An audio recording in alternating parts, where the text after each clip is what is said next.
Welcome. First and goal. Mahomes swings it. It's there! Hardman!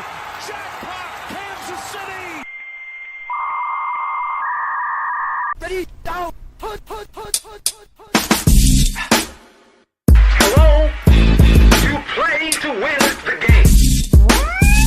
I don't want winners. I want people that want to win.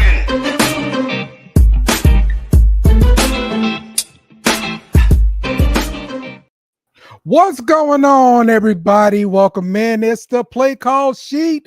I am Dale, and with me today, we got my guy Metal Watt in the building. What's up, man?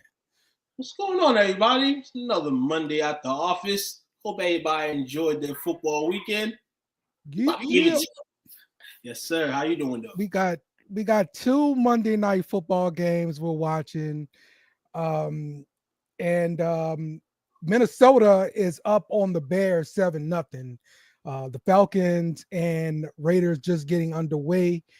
So they're still tied at 0 apiece, man. So that's what we got going on today, man. And of course, we're going to be going over a lot of things that happened in week 15. I'm sorry, it's 10-0 Minnesota. 10-0 Minnesota. That, man. Justin Jefferson already starting early. You pick him to score a touchdown, the easiest bet of the week. And he's already cashed in.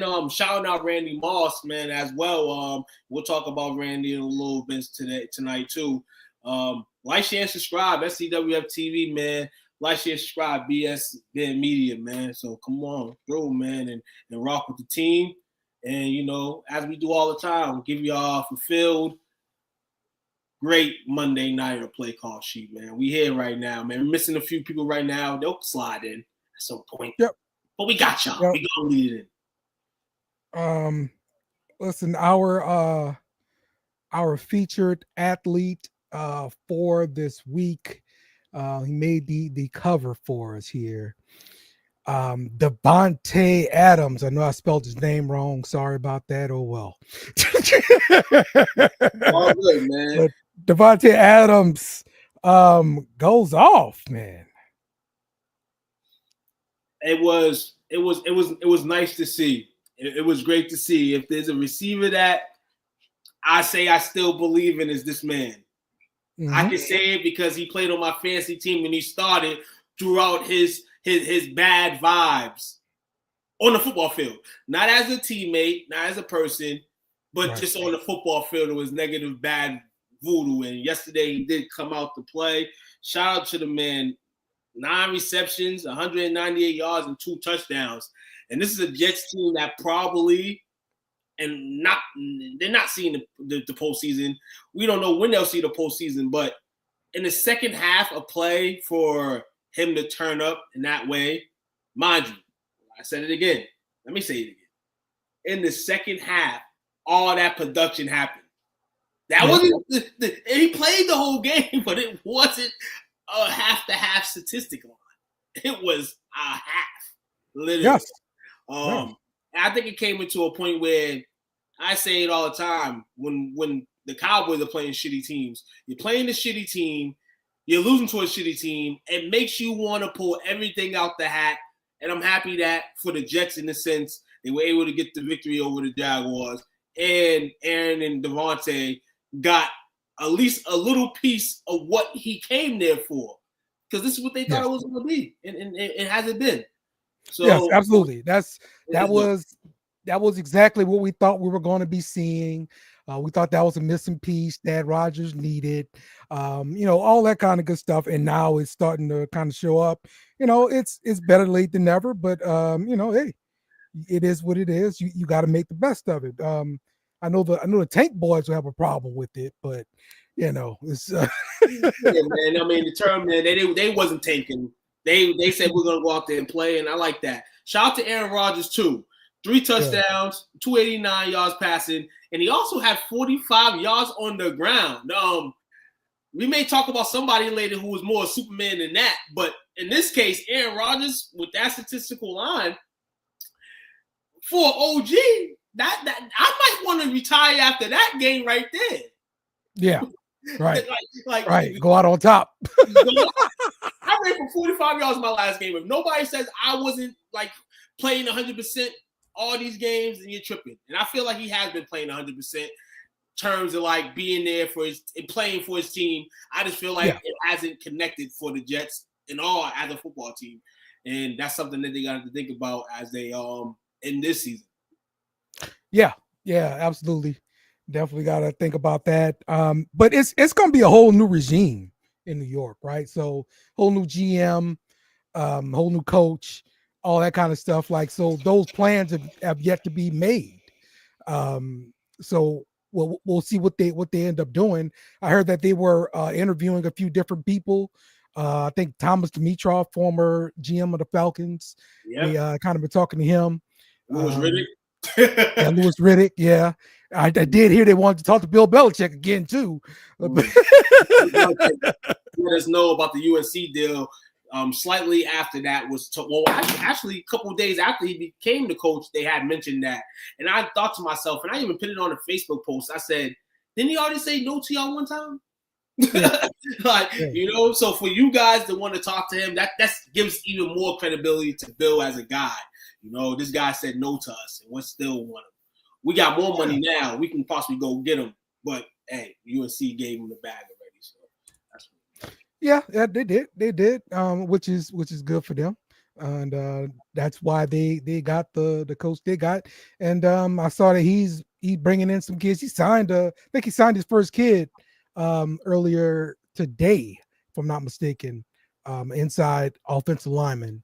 Absolutely, and it had Chapel Hill, you know what I'm saying, all ready for him, man, on Saturday for the men's game. They introduced him.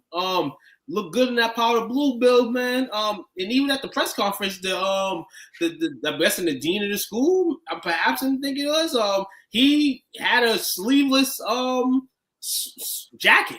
So they got to show love for the Messiah as much as they can. And this is the most.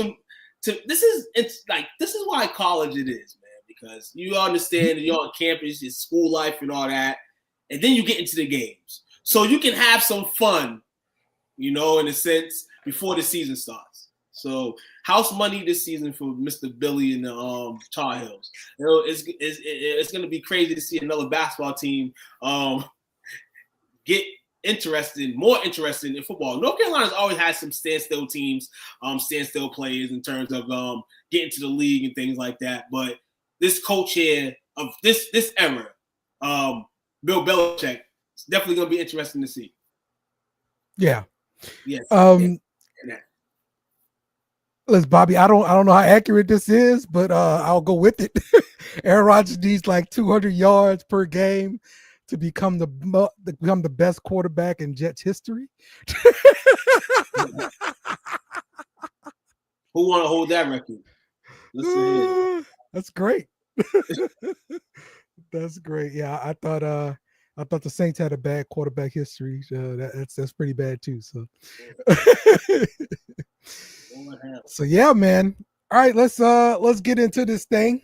And let's talk about the injuries like we always have to start off with.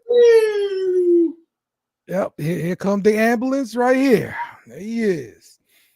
All right, big injury here. David Montgomery, a sprained MCL, so he's going to be out indefinitely. It's going to be like a week-to-week kind of thing.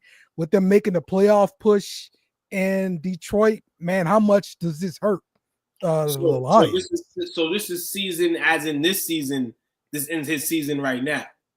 Okay. Or this is just the regular season, and they're going to just probably go week to week to see if they can play him and see how much he can nurse the pain. Okay, that's so in that circumstance, he gets a little bit of time. Obviously, he's hurt, so he's going to need time to heal anyway, but he gets time to heal. You kind of can bank on Gibbs for the last couple weeks. You're going to have to anyway. Hopefully, nothing happens to him, knock on wood. But this is kind of his history. You know what I'm saying? And he's been playing great. He gives you great production. But this has been his history of being hurt. Yeah. We'll see in the next 3 weeks, 4 or 5 if they get the bye, how it is. Because this is something that we really got to pay attention to, because when he's hurt, he's hurt. I mean, he hasn't been hurt in a bit, but he's one of them guys that when he's hurt, he's hurt. So I want to see how much pain he could tolerate. Yeah, usually for an MCL is 4 weeks usually. And so we'll see about that. But you know, again, man, this is the running back position. This is what happens to them, bro. Like they get injured and these knees get torn up, bro. And I wouldn't put it past him that the turf has something to do with it, you know, because they play on turf. Oh yeah, absolutely. High octane game, hot as hell in there. You know what I'm saying? Making moves. It was a competitive game, man. Somebody out there, it could happen to anybody, man. But in the case of that, and you start your Monday off, like you start your Monday off with this report that he may not be able to play with you guys for the season. That's the worst part. Losing yesterday, you can get over that. Hey, we're 12-2 now. We can get over that. Right. Not injuries. That's something that's been piling up all year for them, man. The injury list is over like 10 people. They lost another defensive lineman too. In the corner. Yeah. So right now you're hobbled up. You're getting banged up. And all you can do is just keep that next man up mentality, man. Let's see if they got it. We see all the risk and gambles. But you can keep saying next man up, but it's like new dudes showing up to work that you ain't never seen before. I understand that clearly, and it might be one football team in the history of this game that can really do that, and it's been proven. Yeah. But you have to kind of use that aspect of we have no time to waste now. Our season can't be on pause because this play is hurt and this play is hurt. Yeah. Especially where we're at right now. Like, our season could be on pause if we were already in bad position. And now people get hurt. Now people are getting hurt, and we're in second right now. We'll say that. Yeah. We're second in the NFC, though we're first. And this is where you really have to, as a team, at least keep this locked in. You want that number 1 seed. You do not want to be hobbled. Absolutely. You do not want to be hobbled. You want that bye week, man. You want that bye week. They were playing hard enough this year for the bye week. Interesting. Who's next on the ambulance truck? Let's see here. Whee! My dang on keyboard just died. I'll try to plug this sucker in. So let's see. Pat Mahomes, ankle injury. I know they did win the game, but now he's dealing with what they're calling a mid to high ankle sprain.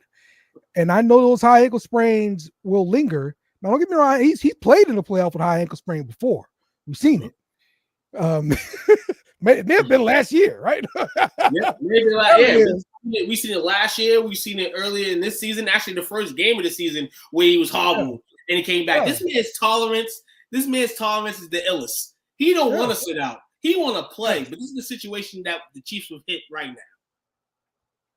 Yes, absolutely. You don't play absolutely. You don't need to play for the rest of the season. You're not going to lose your division. You're in. And to me, it doesn't even matter where the Chiefs are at when they get in. Because they've been a champion for the last 2 years that teams don't want to play them. It's not they don't want to play no teams. This is how it's been. And to proven otherwise in the postseason for the last 4 or 5 years, teams don't want to play them. This might be individuals that want to play the team, but as a whole, they don't want to play them. That's a chess match. So in the regular season sense, I feel they should sit them out. Carson Wentz is the backup over there, correct? I need to pull up the depth chart. Yes, he is. Yes, he is. So let him. Like he has enough. He has enough in his tank to get y'all through 3 games, even if you're 2-1 after that. Yeah. You have a chance ultimately to cash in on the 1 seed, but hey, I'm gonna be real with you. Let that team from Buffalo get the 1 seed and let their fans go on the frenzy. Because we've seen it before. shout out to him. We'll talk to him a little bit. But Patty Mahomes, man, don't play him, man. Don't play him. At least this week against the Texans. Let him relax for Christmas. If you want the Christmas bread, you want everybody to see him on Christmas, go ahead. But if you not want to play him, that's cool. And it's crazy because Patrick said he don't want it he said it like a couple days ago. He don't want to play on Christmas. He feels it's a sham that they got them playing on Christmas. And guess what, Patty? You may have got your Christmas wish. A lot of people in this world don't get what they want for Christmas. You may have just got what you wanted for Christmas. A vacation with your family, Patrick. Look at that side. Let Carson play. Give him a Christmas gift, Patrick Mahomes. That's what you just did. Ultimately. Not on purpose, but in the midst of the game, you got hurt. Yeah, man. Yeah, for sure. You're right, Bobby. I agree with that. Oh, look, we got the guys coming in now. Well, we coming in here all angry, y'all. We coming in here all angry. Who's angry? We coming in here with the stern face. Say hello. Oh, I'm on like 2 hours sleep. I got nothing. Hello, how you doing?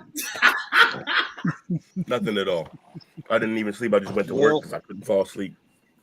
We're gonna wake your ass up for a little bit, man. Before you go back to sleep. You can try. Yeah, so this is what we're gonna do, man. I'm sure one of y'all will annoy me until I'm awake. Yeah. Oh yes, public enemy number That's 1. me. Right here. That'll be me. It's probably Dale.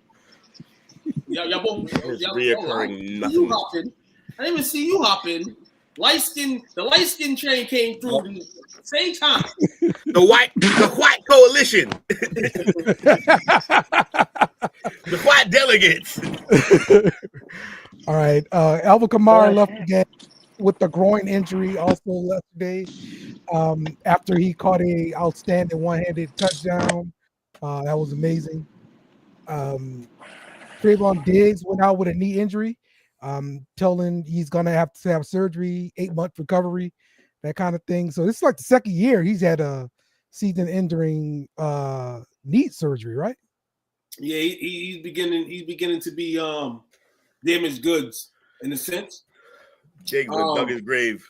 Beloved Cowboy he is, but take that time, man. I guess, and I mean, with the money you're making, we'll definitely see you in uniform next year. After that, I don't know when we'll see you in uniform, but you better come and produce next year. The Alvin Kamara thing, I goddamn said Alvin Kamara, man, should have got some touches this week, and he was gonna be real vital to this game if they wanted to win. They had a chance to win, and he was somewhat productive. Then he gets injured. Ain't that a typical Saints thing to say on a Monday? Got hurt. Okay. All three of your stars. The 3 top stars get hurt, man. Okay. 3 top stars. In Dallas' situation, Trey Diggs at one point was one of the stars of the team, but then it kind of figured out that he probably wasn't one of the stars of the team. But we gave him a chance because obviously what he gave to us his first year and a half. But honestly, he's not a star of the team. So yeah. Nick Chubb broke his foot yesterday. If it wasn't for bad luck, that motherfucker wouldn't have no luck. Shit, man. Bad luck. I don't know what was worse luck yesterday. Jameis talking to the guards and the guards wasn't listening to him. Or he had a terrible game yesterday.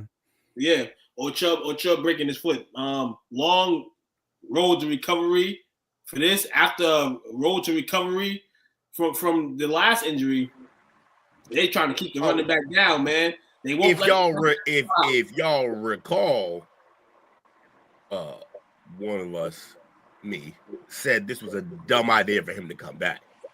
There's actually a commercial. There's a commercial with me saying it. No, absolutely no. We was struggling like. I think. Did you say entirely not come back? Or you said I basically there was no need to have him come back at all. The team wasn't a team that was going to really compete. They're already coaching a backup quarterback who loves interceptions. Like, there was no reason for him to come back. I mean, this man, I also said it was just plain out stupid for him to be squatting 500 or whatever he was doing. Idiot. Yeah, that's what you were referring to. No. But like, that's the part in the commercial. But the rest of that sentiment was, no, for what? What is he coming back for? There was no need for him to come. What did he rush back for? For this team? I guess, like. Especially when you had Jerome Ford holding it down just fine. Yeah, Ford doing fine. No, we don't need this. I just think that the Browns, we know what type of organization the Browns are. We know they kind of let the players take the control. And this is what happened. No disrespect to Nick Chubb. I mean, pun intended. Yeah. You deserve that nature, but at the same time, you're hurt. You want to take care of your body, though. You want to play. We know you want to play. You know you're a warrior. Should have took some extra time off, man. It would have done you. You would have done you the best thing. You wouldn't have lost nothing. And how are we equating the two? Like this was an ACL injury he recovered from, and now this is a broken foot. They have nothing to do with each other. They have nothing to do with each other. But no. See, you always say stuff like this, and like that's just like it's inaccurate what you're saying because it's kinetic change. It's kinetic change. I don't know if you've ever heard. I said that term before. But when thing is injured, so we're sure the foot he broke is the same ACL on the same leg, the same ACL that he tore. No. What I'm saying is when you rush back from something so major as an ACL, you stress other parts of your bodies when you're doing that. It's just it's undeniable. You cannot not do it. Like it's just part of how it works. If you're over, like no one's supposed to come back that quick from that type of injury. Remember, this used to be an injury. I know we've advanced in medical science, but this used to be an injury. This used to be an injury that was like. See, the problem is the science has advanced, but the humans have not. Like the humans are still the same bodies. Your body can only take so much. Who started this remarkable comeback? Adrian Peterson's crazy ass, and everyone thinks that they could just be Adrian Peterson. But guess what? There was a bunch of things that Adrian Peterson could do that no one else could do. Why would you think this would be one of them? Like, there's a specific reason for guys like him. Not too many people get that luck in this world, man, at all. To Will's point, you know what I'm saying? Yeah. So it's like you're stressing yourself out. You're squatting. Wire hanger growing up, so he's tougher than everybody else. And I just don't have to tell people. If you're squatting 500 pounds at some point, it's going to stress you out, and it's going to be at a moment that you don't even think it's going to be at. And this is exactly what happened. It looked like a non-contact injury. Even more. So, like, literally, okay, watch. But it's funny you call a non-contact injury have nothing to do with previous injuries. Look at it. Right, but that's the thing, Dale. So I'm saying this dude could have did this anywhere. This was not. This that's not. But Dale, that's not how. This was not like a phenomenal athletic move. No, that's not how the body works. That proves my point, not yours. We know what a resume is, right? We all know what a resume is. The resume, and we mentioned him. He has a resume of injuries. So in the life span, even if you get hurt, even if you come back and you have that, you got hurt before. You can tell that story. And usually when you get hurt, in some cases it may happen again, and it may happen again. And sometimes it doesn't matter where. It can be the ACL, then it could be the arm, then it could be the foot. In this case, he's been damn as good. He's been a great player, but he's damn as good in the terms of the injury could happen, and it happened. Yeah, my point was what he did, injured himself just there. He could have did that getting out of bed. Right. That had nothing to do with even playing football. But you're not listening. The problem is that when you injure something the way he did with the knee, and then you fight and not just fight back to like heal this way faster than it should be, you're also sitting there on it, squatting, however much he was squatting in that video. Like these type of things, you're going to gain weight. Do you not like, is wear and tear not a thing in your world? Wear and tear is always a thing. Right. Okay. So like so you ever had like a hurt knee, like your left knee was hurting, or right knee was hurting? Sure. All right. Now, how was it? Were you limping on it for a while? Sure. Now, while you were limping on it, did the other side of your body not start to become sort of an issue? Because compensate. That's it. No. Yes. When you said yes, this conversation is over. Then you understand what I'm saying, because that's what it is. It's I understand everything that you're saying, but this like it's not a thing. Was this the opposite leg of the injury? We don't know this. That's my point. We don't know this. Injury. I'm 100%. And then also what he did. No, Dale. Dale. That supports Will's point. If it's the opposite leg, he put too much stress on the other side. It doesn't even have to be the opposite leg, because no matter what you're doing, when you're doing something that aggressive, you're working other parts of your body that you normally would not have to overuse. Okay. I went to school for this shit. I don't even know why you're arguing. That's great. It's great. I'm not doubting or saying anything you're saying is wrong. So I'm saying is it's a we random don't know injury? for sure that is exactly the reason why he broke his foot. That is it. Hey, look, okay. So that's fine. But here's what I'm telling you. I also predicted that he'd probably get hurt again because of this. That's fine. Sure. All right. Next injury. TJ Watt is dealing with the ankle injury. And so I don't know about the status of his return or anything like that. So but we'll find out soon.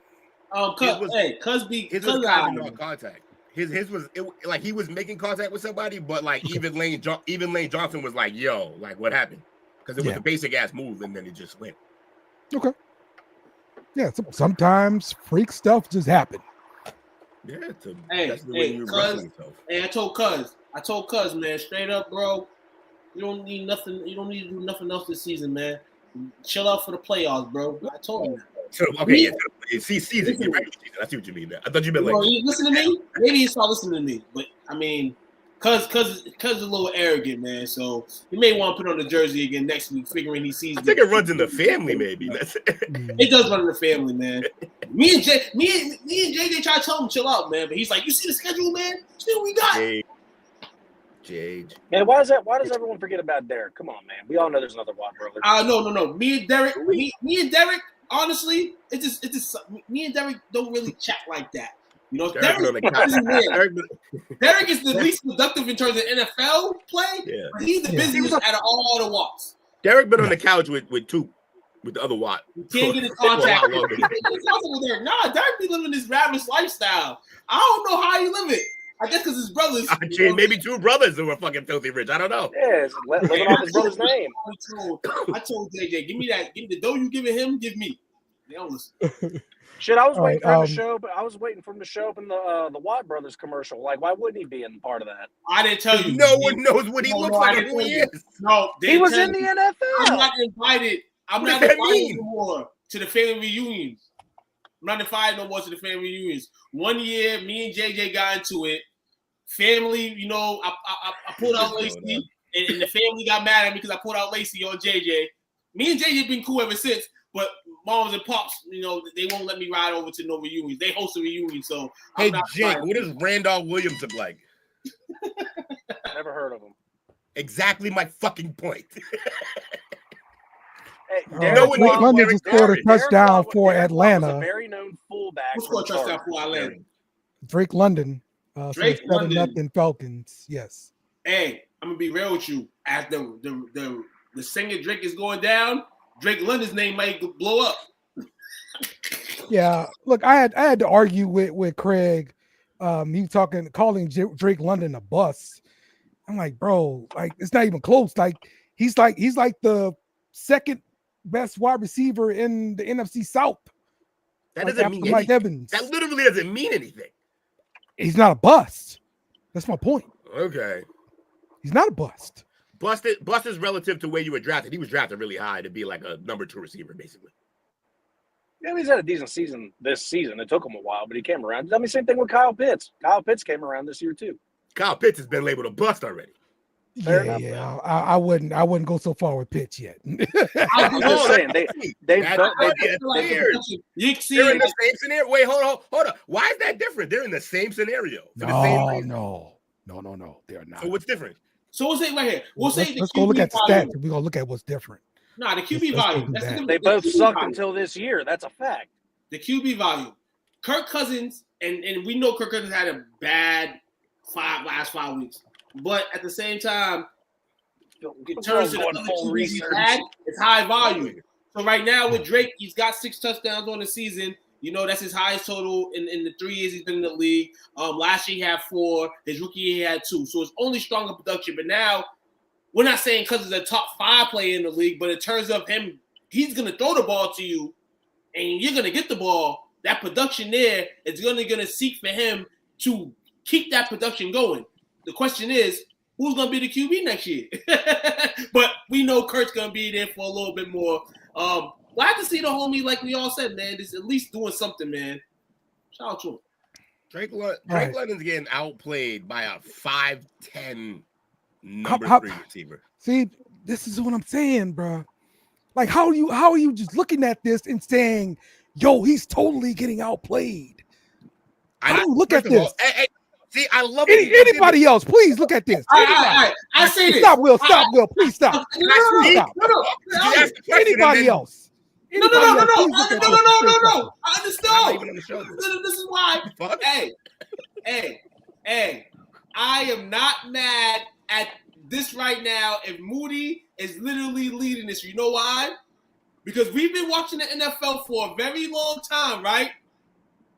Those are the type of guys that get that production, and I ain't mad at it because the side guy Moody, that's not nothing to brag about that he's over Drake London. Look at how they use him. They use him because he's open. They use him because he's a better player. He's always been on his fantasy team. That's why he's talking about. He's always been that type of scheme guy. He's always been that type of scheme guy. Even in Chicago, there was games where he was producing more than Allen Robinson. I'm like, what the fuck? Because he was better there too. Like Allen Robinson sucks. I think no, but that's more, and it's not more to any of y'all wrong on the argument. It's just the way I feel like the NFL systems are, bro. Jake, do you think Mooney is just totally outplaying London here? Okay, with these stats? Talking the whole time too. Can anyone else talk? Is that cool? Jake, our point is not done though. My point is not done though. It was until I started talking. You cut me back. He's not a Jetta. That's what I'm saying. Because once I stop talking, I don't have no more to say. He's not a Jetta. He's not a Chase. He's not a guy that's going to just break on. Well, he was drafted to be. Other guys in that offense that could produce better than him. That's all I'm gonna say. Okay, but Drake was drafted to be the number one, like a Jetta, like all them guys. That's what he was. He was drafted to be that. Yeah, you drafted there, but that don't mean you that. Okay, so if you drafted to be, if you drafted to be something and you fall short of that, what do we usually call that? If he's not producing and getting production, which no.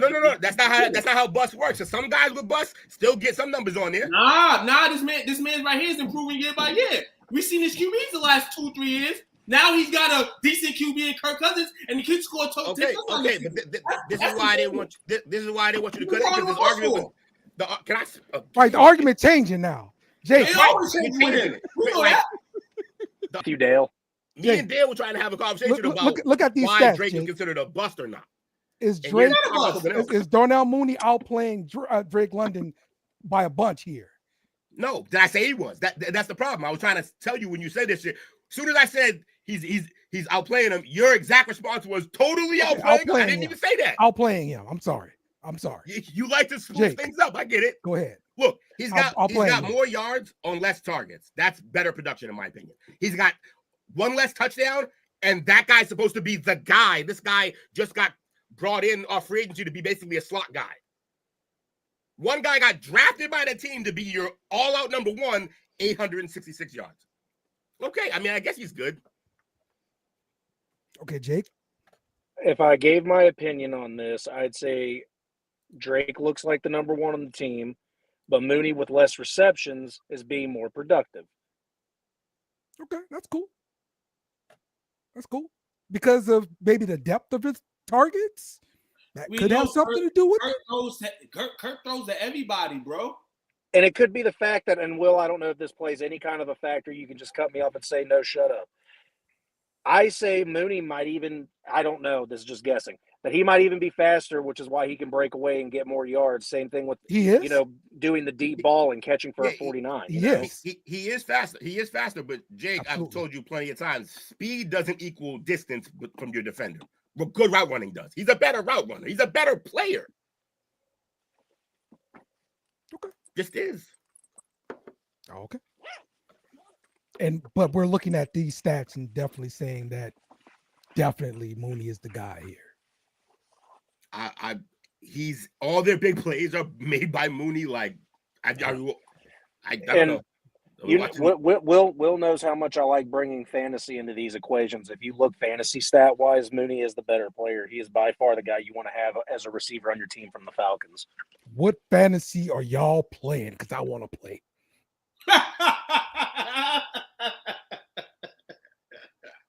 Yeah, I mean, hey, you said, yo, I didn't make the fantasy point. I would. Oh. These points I mean, today. the raw numbers show that he's not. I don't know how we got there. These points today. I'm telling you. Woo. All right, y'all. let me get off of that. So I can't keep going back and forward because we will sit there all day, and I can't do that. Hey, we don't got those guys in the back saying cut. So. Yeah. All right. Hey, can I ask you one thing though, Dale? Go ahead. How many number one receivers don't ever have 1,000-yard season? I don't know. I don't know. I wouldn't say too many if they're good. Where was he drafted? Round 1, pick 8.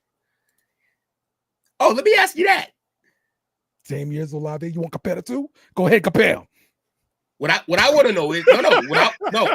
Fuck the comparison. What I want to know is top 10 pick hasn't got 1,000 yards. That's not a bust. Top 10 pick in the NFL draft can't get 1,000 yards. Top 10 pick in the NFL draft. I would say no in this case because who the fuck he's been given to get the ball to? Hey, who was throwing to Nuke all them years? Fucking no one, and he was getting 1,000-yard seasons. Okay, so he's not Nuke. No, but this is what. He's not him. This is why I think he was drafted higher than Nuke. No, but he's not him. This is That's why cool. There's nothing wrong with that. This is why I said he's not. This is why I said he's not a Jetta. He's not a Chase. He's not none of those guys. Right. I'm not saying he's that. And that's the problem. He's supposed to be. Nuke is one of those guys. Nuke's one of those guys. I kept it to the NFC South first off. NFC South. I said he was the second best receiver in the NFC South. That's what I said. That makes me think you disrespecting your own teammates again. Because guess what? Both of your receivers are better than him. Both of them. Cool. Okay. Put up better numbers. All right. I don't think he's the number 2 best receiver in the division. It's the worst division of football, by the way, just so we're clear. It's the worst division of football. Hey yo, maybe number 2. That's awful. He's a bottom 5 number 1 receiver in the league. He's a bottom 5 number 1 receiver in the league. Who's number 2 to you in the NFC South and wide receiver? Mike Evans number 1. Who? Mike Evans number 1. And then Olave number 2. And then I would just rank up right now number 3. Yes, sir. I mean, right now you win. It could be Drake, but it could be Mooney. Olave might not be the number 1 on his team. Okay. but Mooney. No, I'm sorry, but Olave, when if healthy, 100%. Back from the concussion, yeah. Olave's number 2, no question about it. Olave also like Evans. Healthy Godwin's better than him easily. I was gonna say Godwin at number 2 with the injury. I decided to slow that, but nah. That's 4 receivers in that whack ass division that are possibly better than him. There might be a Carolina Panther better than him. I like Legend. Legend might be. It's cool. Raccoon. That raccoon killer. Legette's better just because he can open his mouth and say words, and that's just amazing. That dude's so freaking country, man. National treasure. Let's do our best and worst quarterbacks of the week before we get stuck on this too long, man. All right, I'm trying not to go first because when I go first, I kind of take over. So, anybody else want to go first to this week? Name your top QBs of the week, man. He's doing great. Every time the opportunity sees himself, he always finds he's just a ghost. I just got home. Give me like literally. Yeah, you're good. We'll fuck 2 minutes. He's 2 minutes. All he ever needs. Hey, Will, check the STWF chat. I'm pretty sure there's login code for you. Oh shit! Look at them. Daniel Show Jones. me love. Said what? Anybody got you got anything? Best and worst quarterbacks? Oh man, best and worst quarterbacks of the week, man. Can I say number 1 worst quarterback of the week? your guy, Jake Hayner. He had to be in that position. I'm sorry he had to be. It should have just got went with Rattler, and we all found out that they should have went with Rattler, and they ended up going that way. So that's number one worst QB of the week. It is not his fault, though. They knew when they took those modeling pictures of him, it was over. Number 2, quarterback of the week, Meme Levis. That's what his name is now. Meme Levis. Another meme he's on. Yeah, he's trash. And Mason Rudolph is outplaying him. So Mason Rudolph should have that spot for the rest of the season. Third, worst QB. Listen here. We said he was on a trend up a little bit. Just giving him hope. My Cowboys said, fuck you and that team, and y'all tickets are $1 if they go to the game. Bryce Young and the Panthers. Fucking 4 turnovers. I'll take it all day, every day. And then to round it out, Anthony Richardson and Tua Tagovailoa. Worst QBs of the week. Best QBs of the week played in the same game. Jared Goff, Josh Allen. That's the bar. I gave Aaron Rodgers some shout too. Shout out to Aaron. I said, Will, you missed it. I said Aaron Rodgers should retire on the game he had yesterday. Man had 45 yards. Yeah, call it a day. Seriously, though, you're right. Yeah, man, production. Joe Burrow, Joey Ice, and yeah, that's about it. Yeah, for sure. All right. Troll. Will, you got your best and worst quarterbacks of the week? Daniel Jones was the worst. Who was worst? Daniel Jones didn't even play. Yeah, love it. I love it. Let me see. Who did I had a list for this. Let me find it. If anyone else can go while I find this list, because I had to sign in. I got disturbed. Is Jake still not here? No, I'm here. I'm ready to go if you need me to. Let's go. Bang yours out. Yeah, no, definitely number 1 worst quarterback, Will Levis. You're trash. Mayo. Hey, yo, we can't really make fun of him for the Mayo no more, though, because he got a deal out of that. Yeah, he did. Shout out to bro. He did. Yeah, he got a Mayo deal out of that. So shout out to bro, man. You get the bag. We can't really get at you no more. I feel like I'm unfairly picking on this, but you should. He's awful. No, not him. I'm talking about Tim Boyle for the Giants. That is a little unfair. It is 12 of 24, 123, 1 touchdown, 1 interception. The touchdown makes it look a little better, but you only threw for 123 yards. Say JUCO, come on. What the hell was he doing in the game? They don't like DeVito no more. He sucks. Oh, the Giants. I thought you said the Jags. No, Giants. Oh, my bad. Did I say Jags? My bad. Yeah, Giants are a horse fire, man. You have blimps rolling out of the stadium like Mar fixed this garbage dump. Garbage fire, yeah, man, yeah. The Giants, yeah. And I don't mean to, rain on Tuke's parade or nothing, but fuck Aaron Rodgers and fuck Joe Burrow. The best 2 quarterbacks in the league that only need to be talked about was that game against the Bills and the Lions. Josh Allen and Jared Goff put on a fucking show. Everybody else, I don't even care. They couldn't have matched what they did. So shout out to those guys for that great game. Yeah. Josh Allen clearly best. QB1 right now, by the way. He ran a couple in, right? QB1 in the league right now, by the way. He ran in a couple, right, Will? Yeah, he did a whole bunch. I was about to say, because I like Jared Goff because he threw 5 of them. But Josh Allen, if he ran a couple in, he pretty much tied or did more touchdowns than Jared Goff. Jared Goff, though, he's still in the MVP race. No, he's not. He's not. Well, he's in the race. He's in the race, but the guy that is ahead of him just fucking crushed it. It's over. It's over. And I'm happy you got to this because there was a amount of people here that Jared Goff was the pick. And there was a disagreement. But yesterday showed it all.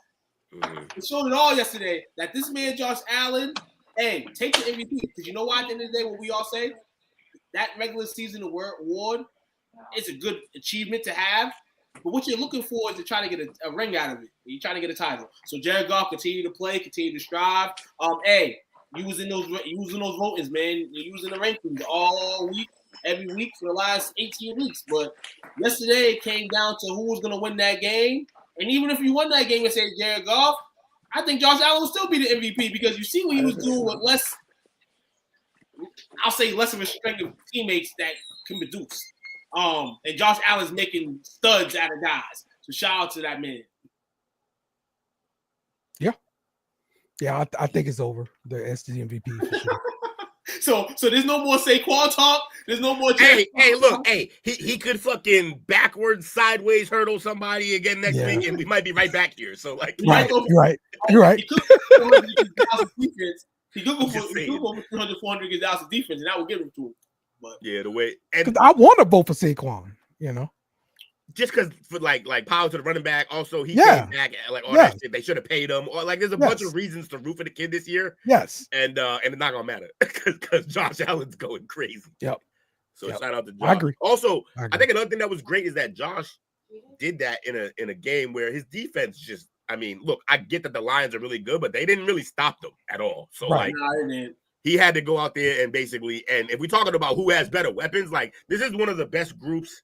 We didn't think so coming into the league, but it's one of the best groups Josh Allen's had, and still it's like a fraction of what the Lions are working with overall. So I just think I think Josh is playing out of his mind. So I got Josh for the number one QB.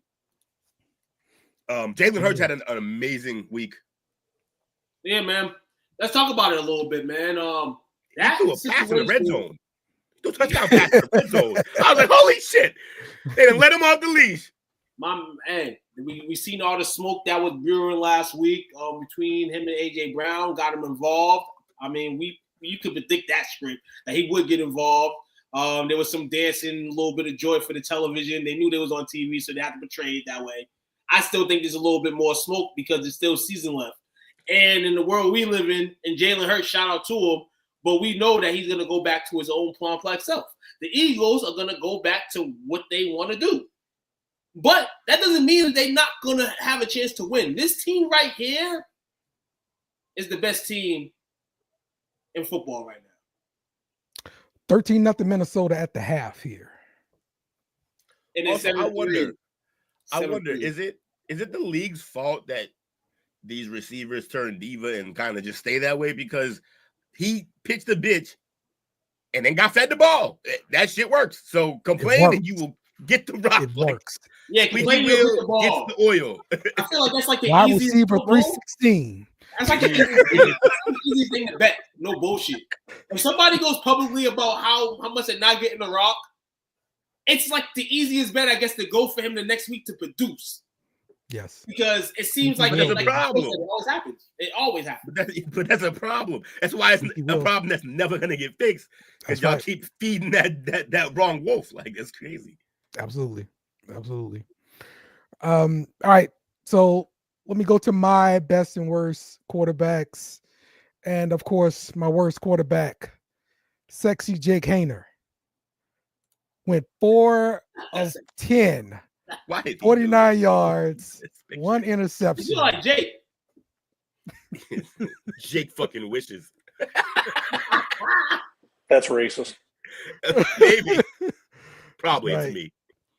You and your sexy ass, you sit on the bench, you'd go to UFL. All right. You too sexy for the NFL. All right, go to UFL. Sexy for the NFL. Too sexy for my shirt. Too sexy for a helmet. Leave that shit on the bench. Oh man. So the best quarterback was the backup. Spencer Rattler went 10 of 21, 135 yards, 1 touchdown. Including that strike right there, the MVS. Suck it, Will. Suck it. Okay, MVS. I got a question. Is MVS better than Drake London? MVS definitely the best receiver that we got right now. That's for damn sure. All right. So, but yeah, man, look, this kind of will lead into the overreactions here. And let's just start off with the Saints here. We lost to the Commanders 20-19. But as you can see here, and this little and the little They scores did here. nothing first half. We did nothing in the first half. Jake Literally Haener nothing. absolutely sucked. All he did is take sacks. Okay, that's all he did. And the kid came Diddy in party. there, and the kid Man was brought a- us back. Man was a kid professional brought us crash back. stunner. All right. Took boy sacks in the Diddy party. The kid brought us back, bro. That was a freaking strike that he threw the MBS. Yeah. All right. I couldn't believe that crap. Look, the Saints brought out the razzle dazzle. They flipped the ball back to You don't even know who's out there. That's how bad it is. Wilson Right Jr. He used to play for the Cowboys at some point. Cedric Wilson. Cedric Wilson, that's his damn name. I got you, damn. You know what I'm saying? Cedric Wilson. He threw the deep ball. Actually, he been doing all right. Yeah. He threw the deep ball. We name receivers.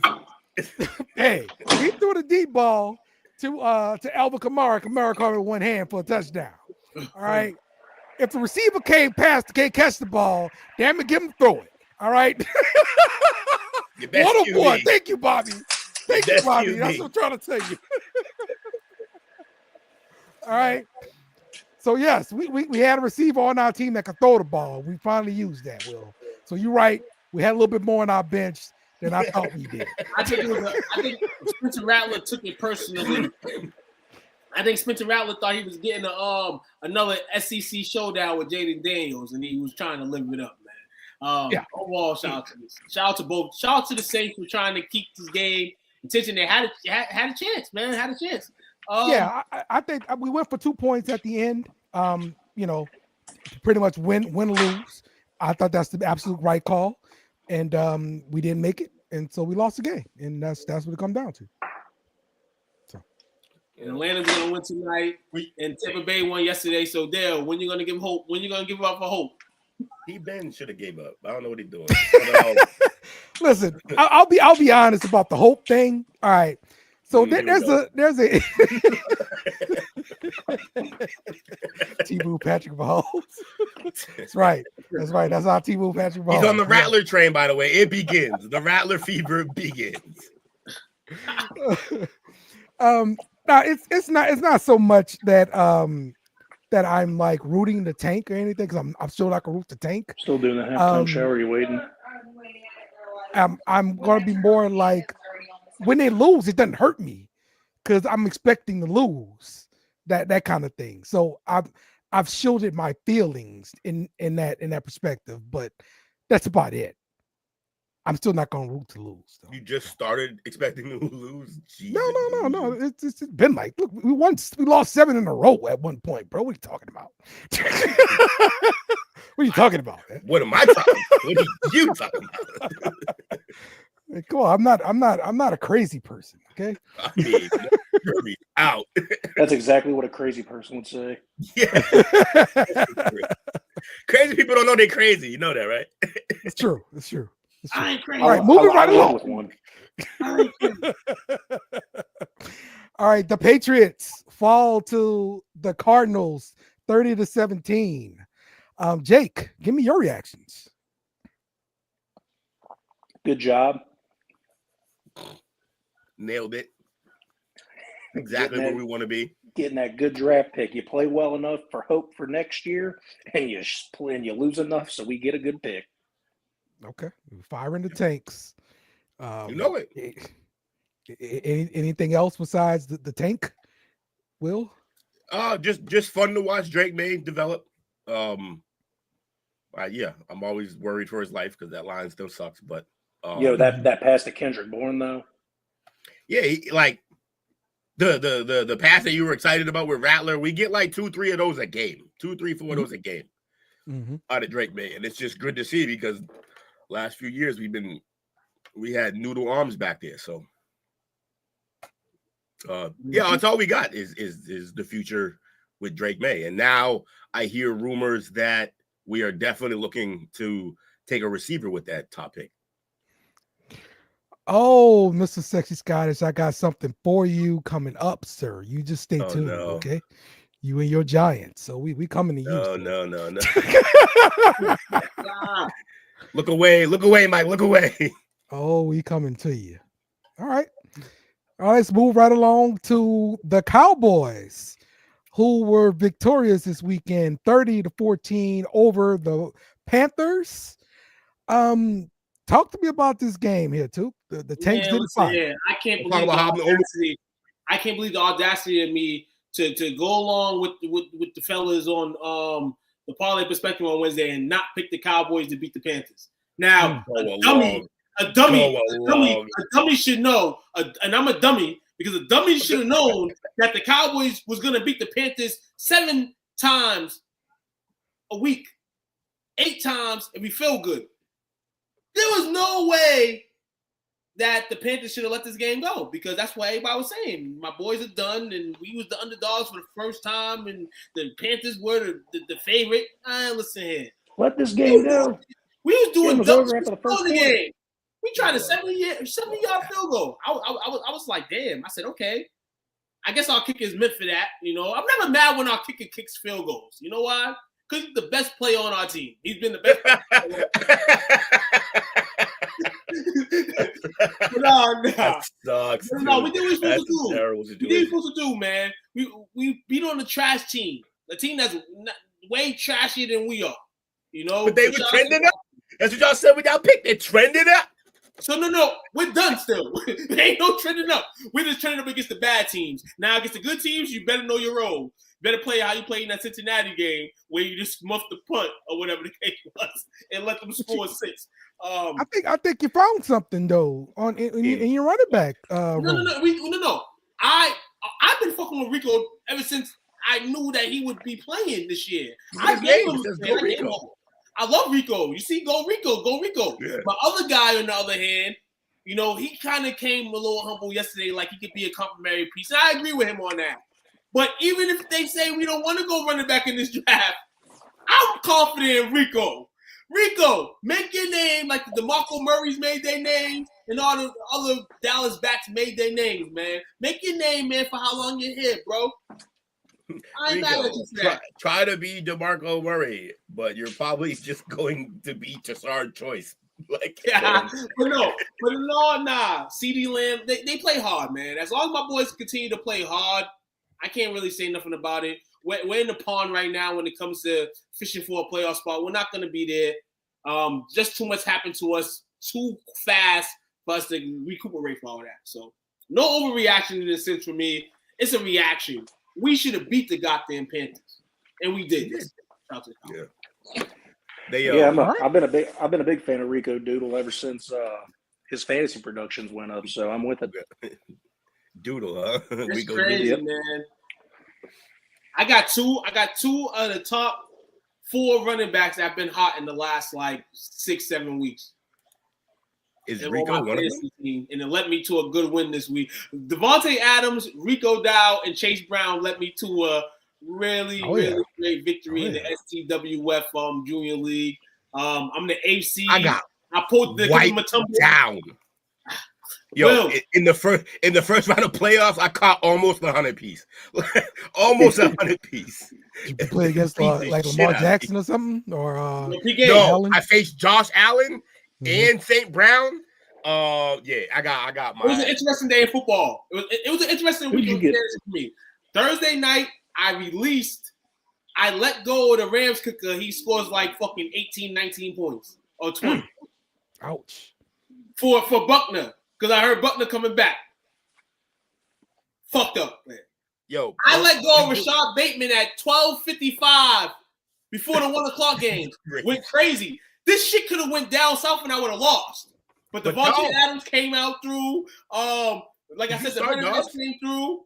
I was on pace to score 300 if I didn't get rid of Bateman. Because he would have been in my lineup. Did you start Dobbs? Oh, no. I didn't start Dobbs. No. You just picked him up and no one else got him. Okay. Oh, yeah. I still got him on my bench, I think. Still my bench. No, from what I saw, you picked him up when you dropped Bateman. Oh, yeah, he's still my bench. So no one got to use Bateman. No one got to use Bateman. You dropped him too quick, and then no one got to use Dobbs. You're just playing snooker out there. I like it. No, but I was telling y'all, it works. I haven't paid attention to none of that shit. So I said, I really got to be on my shit now. I got a chance to win some cash now. I got to be on my shit now. Damn, I'm happy. I'm sad I'm not going to play Will, man. I was looking forward to it. I foreseen the rise of Bateman when I was beating him with Will, or beating Will with him. Yo, Bateman, he had like 7 touchdowns with Bateman. It was annoying. He kept running the read option and just throwing the slit, and no matter, I could put a guy in the lane and it wouldn't matter. And then what was pissing him off more is Will knows that he doesn't have breakaway speed, and he was breaking away every time. And he was breaking tackles like he was fucking Jacobs or King Henry. It was retarded. He's amazing. Updating the Falcons game. Falcons got 2 points off of safety. Alexander Madison lost 1 yard in the end zone. So it's 9-3 Falcons in the second quarter with 4:05. Yes, indeed. Yeah, so you ran into Josh Allen and Amonra. Jamie ran into Josh Allen and Cook. It was tough. I got Josh Allen, St. Brown, and Jacobs I ran into, and he literally could have beat me with just those 3 players. No one else. And the crazy thing about it is, the Even homie, with that Jacobs, the homie had, guess what was his backup QB? Oh. Goff, who had more play. than Josh Allen. That's Yeah. crazy. I was paying attention to fantasy for the first time all year yesterday because it was important. And I was looking at the game between Will and shout out to I believe Connor is his name, that's gonna get the that game. I said, yo, 1 o'clock. I said, yo, Will. I said, shit, Will might edge it out. And then that game happened. That whole plethora of that game fucked up any chance that Will could have had. So, I had 134 total points. He had 110 with 2 guys. Jesus. So, Will, I need an opinionated question here. Dale and Took, you can answer too. For fantasy, is Josh Allen worth a first-round pick next year? You have to. This dude, he's especially in STWF leagues. In standard leagues, you probably still want a running back, but what's wrong with y'all leagues? Well, the STWF league really favors like quarterback. It's crazy quarterback centric. You need 2 good ones. What is his face and why? Hey, Dale, I can't deal with that, Dale. I got 2 mediocre. I got 1 rising star in my league, but he doesn't really have the team around him. And I had a guy who I thought would be good this year, crazy, like top 5, and he's not.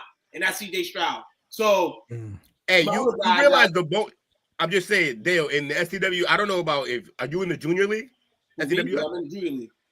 Oh, you're not in the yo, the STWF league, yo, quarterbacks are insane. Hey. Like this set, I've seen other 60.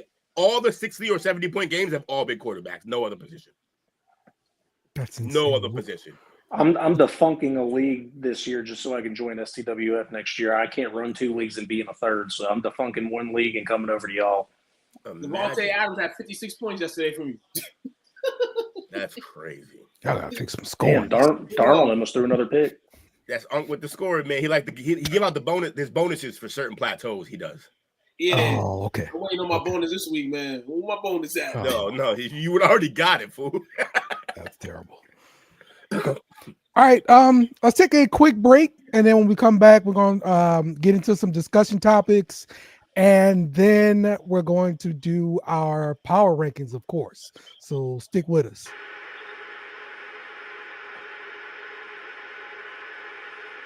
Now this case reminds me of Trump case with the porn star. Same type of similarity, because the thing is what they're flexing is power, and that's what we're seeing here. That's different. How do you view the Stormy and Trump situation? How do you view it? I want to know. Power, absolute power. That's what I'm saying. Like Diddy has power. So you think they both fucked up? These are New York nickel slick fuckers. You ain't catching them. And they got clout, and they got money, so it's gonna be hard to convict them, because once again, just like we're seeing power. Just like right now, just when Diddy house got raided, this guy was on a plane on a private jet. He just so revolt. They ain't much touch him. If you convict Trump for what he's done, you're gonna have to convict a lot of motherfuckers.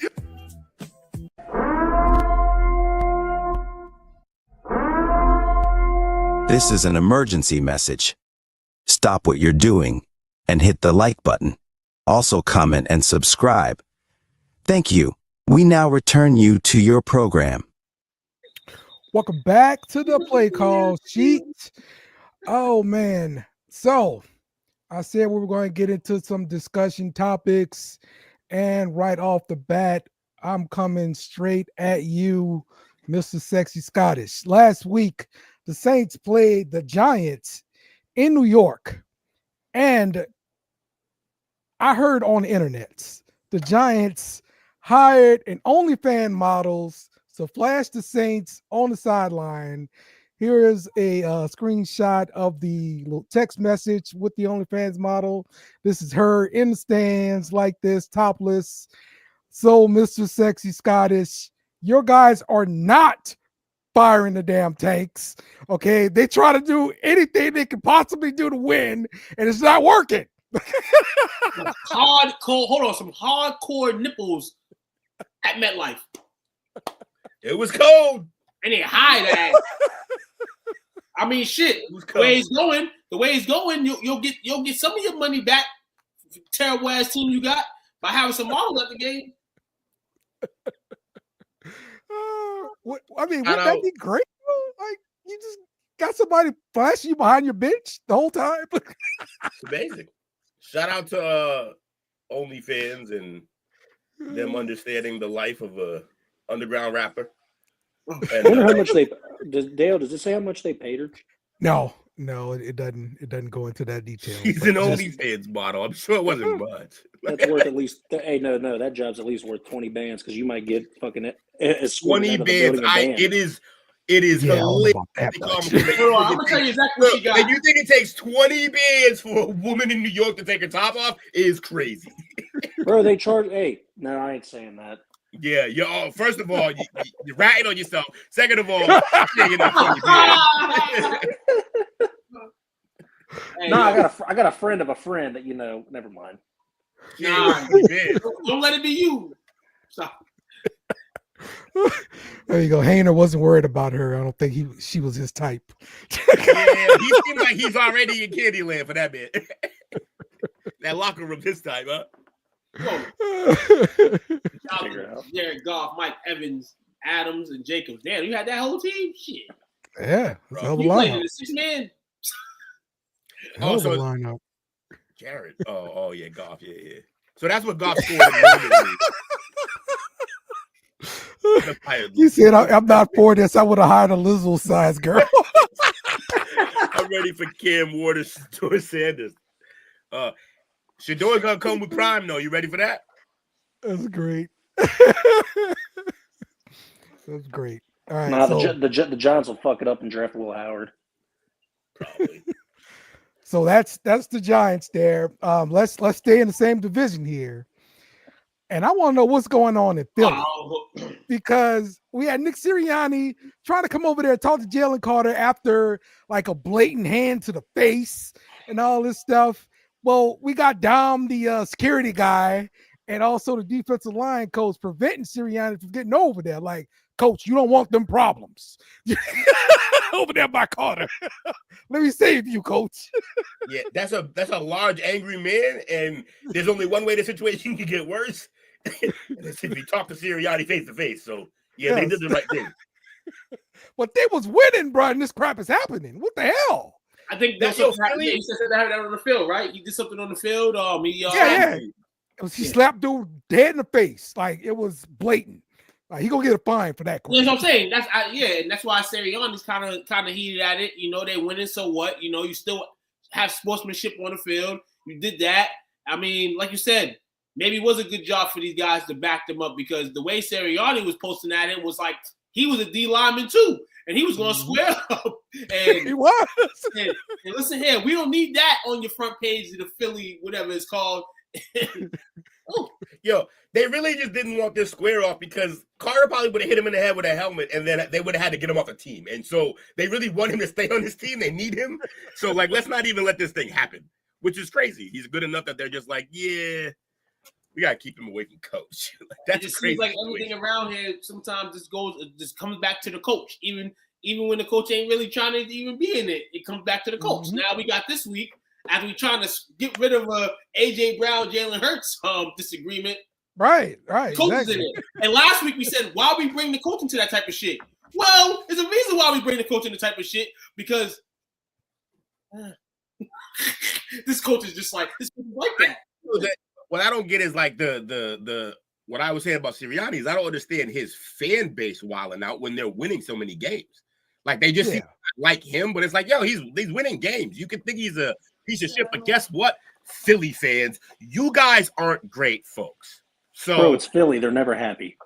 Right. Yeah, I understand that, but let's not pretend like you just don't like a guy. Like you're right, they're never happy, but they usually don't shit on winners. When you're winning, that's the only time you could be okay in Philly. Usually, I'll be heated too. I'll be heated too if Boston's cheesesteaks is better than Philly cheesesteaks. I'll be mad too. Oh, cheese whizzes for bitches. Eat real cheese. Hey, I would be mad too, Philadelphia. You know what I'm saying? All my Philly fans here. Broke asses eating cheese whiz in your subs. This is great. Okay. All right. Next one comes courtesy of Coach here. Tell me, do you think that Barkley has been one up now?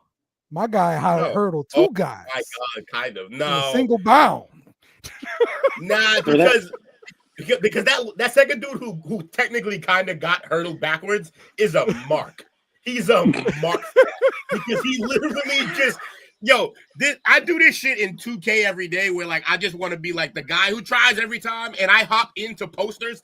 Dude's just dunking on me. I didn't even have to be in that play. That's what he did. He basically hopped into a dunk poster. There was no need for him to even be there. Like, yo, this man, your bro just got hurdled and you decided to join him? He said, understand. I want in. Yeah, I want a nut tap on my fucking helmet. That's what I want. But your balls right here is what he asked. See, like, look, that's crazy.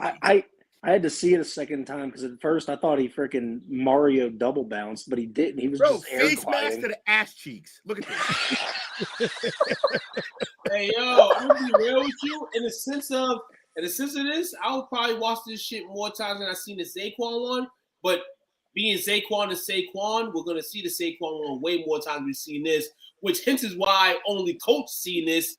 And if this was some type of like ESPN like specialty number one or something, I think this would be better than Saquon. But since Saquon's an NFL player, we're gonna see that forever. And he got it in the video game now. Saquon's is definitely better. Hey, hold on. Shout out to the cameraman because that was a dope angle, by the way. It was a dope angle. Yeah, he just did the Jordan symbol over two men because one of them apparently wanted to duck under a bridge. I don't know. Look, the reason why it's not better than Barkley's is because Barkley's reverse hurdle was intentional when he did it. This guy, he hurdled this guy, and then another guy just joined the party. Like joined her, yeah.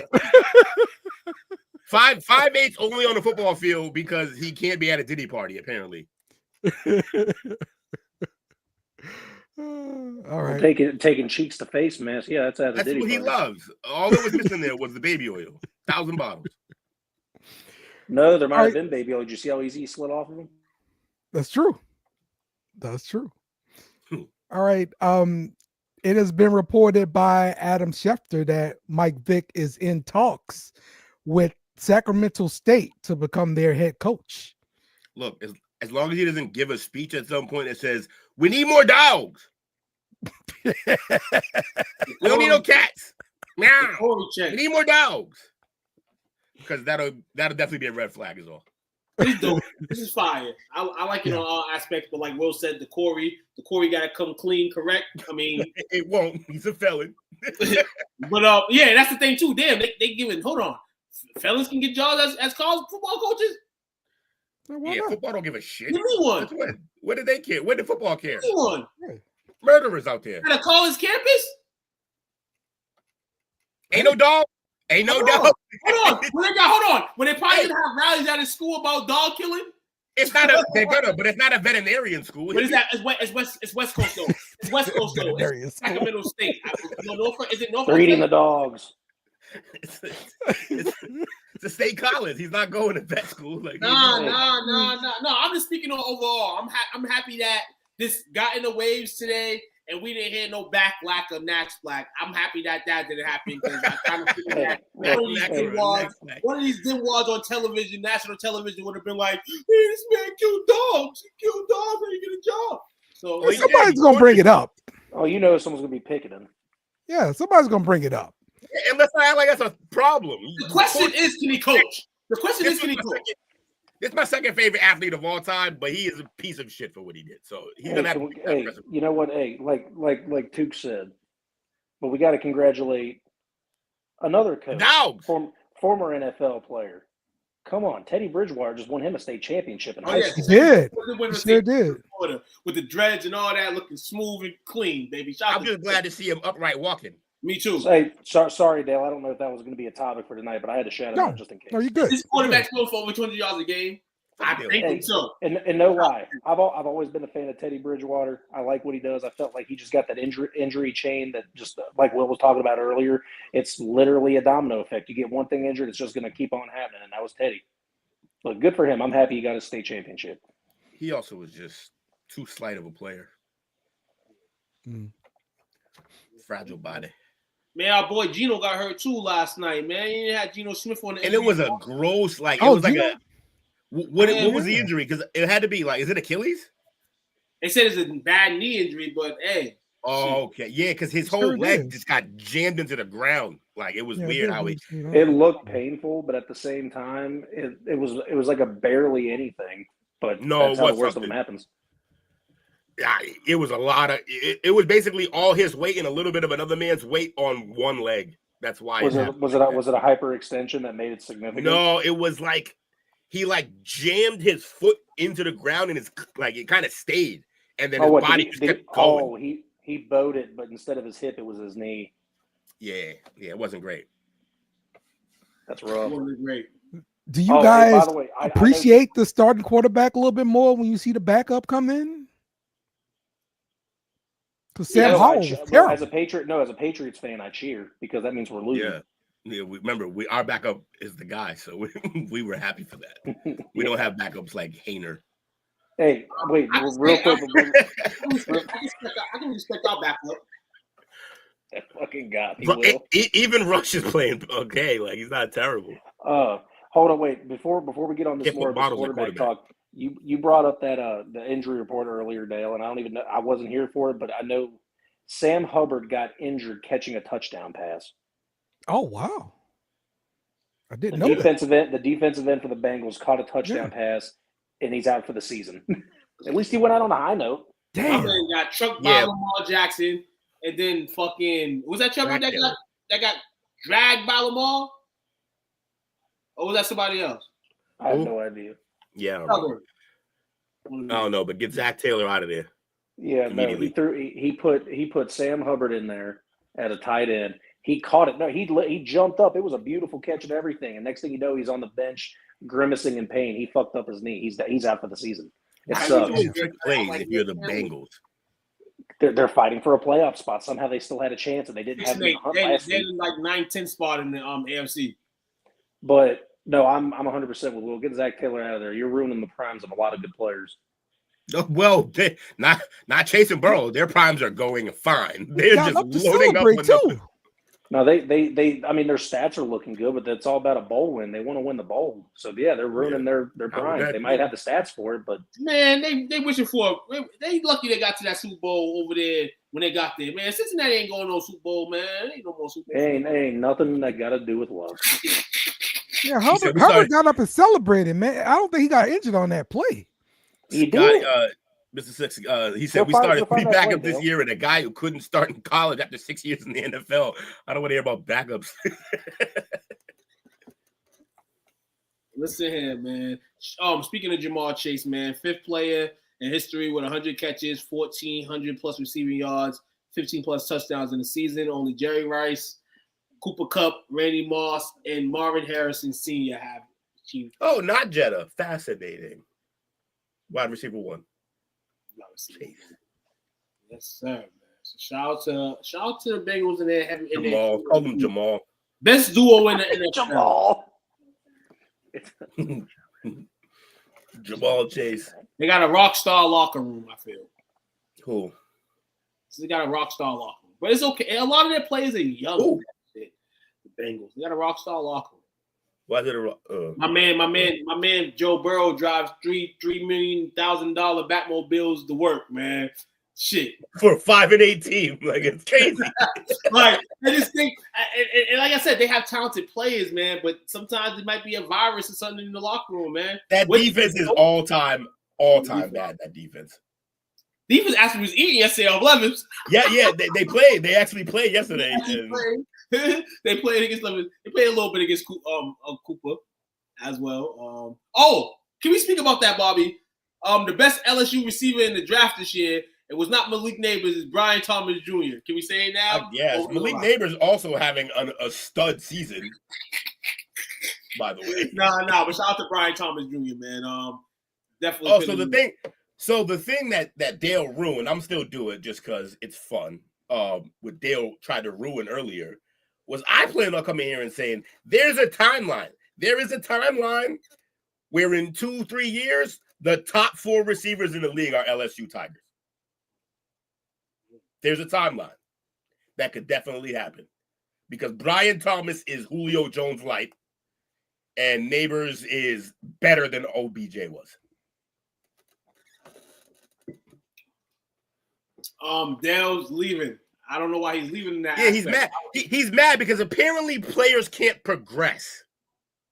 Apparently they have to be what you say they are from day one for the rest of their lives. Oh, so he's screaming that you can't give faith. I can't give him flowers because I questioned his route running, which was definitely a problem coming into the league. Damn, hey yo, Dale, we ain't rolling with that. You better bring your ass back on the screen. Bring your ass back on the screen. All because somebody doesn't like a player at one point doesn't mean. No, not even that. I didn't say I didn't like him, or not like him, or maybe criticize a simple part of his game that he needed to fix, and he apparently has fixed it. He's playing well. And Dale's like, this has been him forever. Because you're an LSU fan, you've seen because I watched the freaking game. So did I don't went there and read go routes at LSU. Freaking stuff from a freaking scout. Oh my God, I watched I don't watch LSU. I watched the freaking games. That's what it is. Go ahead, bro. And that's the whole thing I was saying from the beginning. You don't watch the game. I do watch the. They don't watch the game. Yeah, he's crazy. That's all they do. They write their little crap. I watched the game. The man don't run just 9 routes. I don't watch the games, but I be bringing up players that you don't even bring up about your team. So I don't watch the games. My man Thomas Jr. is turning the hell up right now, man. It's great to see. It's great to see Matt Jones got a real receiver finally. After all those years with the Patriots, he finally found his number one. That's the best guy he may have ever played with in the league for sure. And I thought that his stats would deteriorate with Mac Jones there. It seems like it's getting right back to where he was with Trevor. So with Mac. See, the thing with Mac, Trevor actually had like some chemistry with some of the other guys. Mac just throws to him. That's it. Yeah. Like Mac drops back, and his first and only read sometimes is just BTJ. That's it. I hope that man gets over 1,000 yards this season. Oh, he'll get there. Oh, he's at 960. He's like at 963. He'll get there. He's gonna have to stop playing and not get it. Dale, appreciate people talking good about the BTJ. Also, Dale, you can't get love if you don't let it in your heart, man. I came here I came here to give the man flowers, and you just want to be angry. So hey, you gotta let people angry because I was saying the same thing from the beginning. Like, but it wasn't that at the beginning. They never have all the information. Never, bro. They make these assumptions because you start looking at the highlights. And yeah, he had a lot of highlights like that. I guarantee he did, yes. But I know the man had routes over the middle and short routes, all this other kind of stuff. Like I watched the games. I watched the games too, and I wasn't you remember that I made a whole argument before I ever mentioned the scout. The scout got mentioned like 3 weeks later when I brought up the scouts. I was watching the games, bro. His route tree was limited. I used the scouts to back up the point that I had already made based on I think these two guys' games come about. Are you talking about NFL games? No, I'm talking about no. He's talking about LSU. I think that's what I'm saying. I think Dale, in the sense of, was like, I've seen this man and his college roots, and I'm trying to see Will was talking about the NFL games. Oh, talking about the college games. No. I was talking about in college. His route tree was limited. Yeah, what Will is saying now, he's gotten better. He learned everything he learned No. from Jacksonville, and that's how he No, became a good route runner now. I'm saying like that's what he's saying. Game. How about first of all, I'm saying he's been doing this. That's what I'm saying. Okay, but you confuse production with okay. That means he's good at everything. No, it doesn't mean that. Some guys can produce. All right. Once again, I watch the games. So do I. That's cool. I watch games. Ravens. Hard Knocks, AFC North. I didn't watch the second episode yet. So yeah, the second episode was out. Some of the highlights I took from there, man.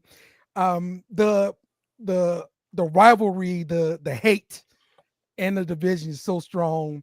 We went to talk to Joey Porter, and Joey Porter Jr., of course, right? And Joey Porter Sr. he's in his chair. You know, he got neck surgery. You can tell his neck stiff and all this kind of stuff. Just sitting there like this. Yeah, but they talk to him in his living room and stuff like that. He's like, man, look, it goes so deep. It's like, listen, I never had crabs in Baltimore before. You know, I never had that crap. I still will never have it. It's the wives, they put on the jerseys of their husband. They go out to the away games and they have a night on town before the games and stuff like that. He was concerned about his wife putting on his jersey and going out in Baltimore, like Baltimore or something like that. Yeah. And he's like, you don't want my jersey. What's somebody else's jersey? You know, because they really hate me out here. Talk that crap. And then like some of the other stuff was of course Jameis Winston with his speech talking about he prayed that the Lord delivers him from pick sixes. Lord ever. He's a gem. I love the guy. I fucking love the guy. He's amazing. Jameis is crazy. Protect Jameis. I can't wait for his post NFL career where he's on the mic just saying wild stuff. And then he goes to those crab legs, and that's the show. So leave him alone. Man, we're trying to eat. So good though, man. So good. Worst things happen over crab legs. My man was doing crab legs out all day yesterday. And the more I watch Hard Knocks, the more I fall in love with Mike Tomlin as a coach. Like, I want Mike Tomlin, trade for Mike Tomlin, give up everything for Mike Tomlin. Well, Mike Dick all over again. You gonna do what they did? How they gave Doc all those they traded picks for Doc basically. Doc Rivers. Yeah. Worst trade ever. And then yesterday the reporter asked him like, "Is this the start of y'all little struggles? Is this the start?" And he's like, "Come on, man. Don't ask me questions like that. Like, come on, man. Is this a loss? We lost. We lost basically the best team in football. Like, ask me after a 2-game skid or something. You don't ask me immediately after we lose this game, man." Yeah. To be fair, though, it was a fair question because they have trailed off at the end of seasons for like the last couple years. Like, their back halves, they're the opposite of the Bengals. I mean, Jerry Judy work. But yeah, man, Hard Knocks, NFC North has been really interesting. This was a great addition by the NFL. Hard Knocks is coming to a city near you at some point. Like it's coming. It's making too much money. We gotta keep expanding the salary cap. We gotta help the Saints out because the more the salary cap expands, the better the Saints off. I think so can I ask you, fellas, do you think they made a mistake by choosing cinematically the best fucking division to go first? Because now, like, you can't go up in terms of these division rivalries and the drama you're gonna get. You can only go sideways or down. Like, you can't go up. It's the best division in Hold on. What? In terms of rivalries? Yeah, nobody cares about Dallas or anything. Like, that's like, it's not gonna be fun. You can go Washington, Dallas. Really? Oh yeah, everybody wants to see Washington, Dallas. You can't go NFC North right now. Look, they're good too. I would say they're second, but like, my point was you can't go up from where you are. It's the best division. The rivalries is the best, I think, and the fact like they're all like bus ride from each other. Yeah. Like, that's, to me, that brings a different dynamic. Like the division we got, we on planes. More than they should. Yeah. the fan bases of this rivalry are too close to each other. I'm disappointed at you guys. They like, yo, take that ride back, and you think about this loss.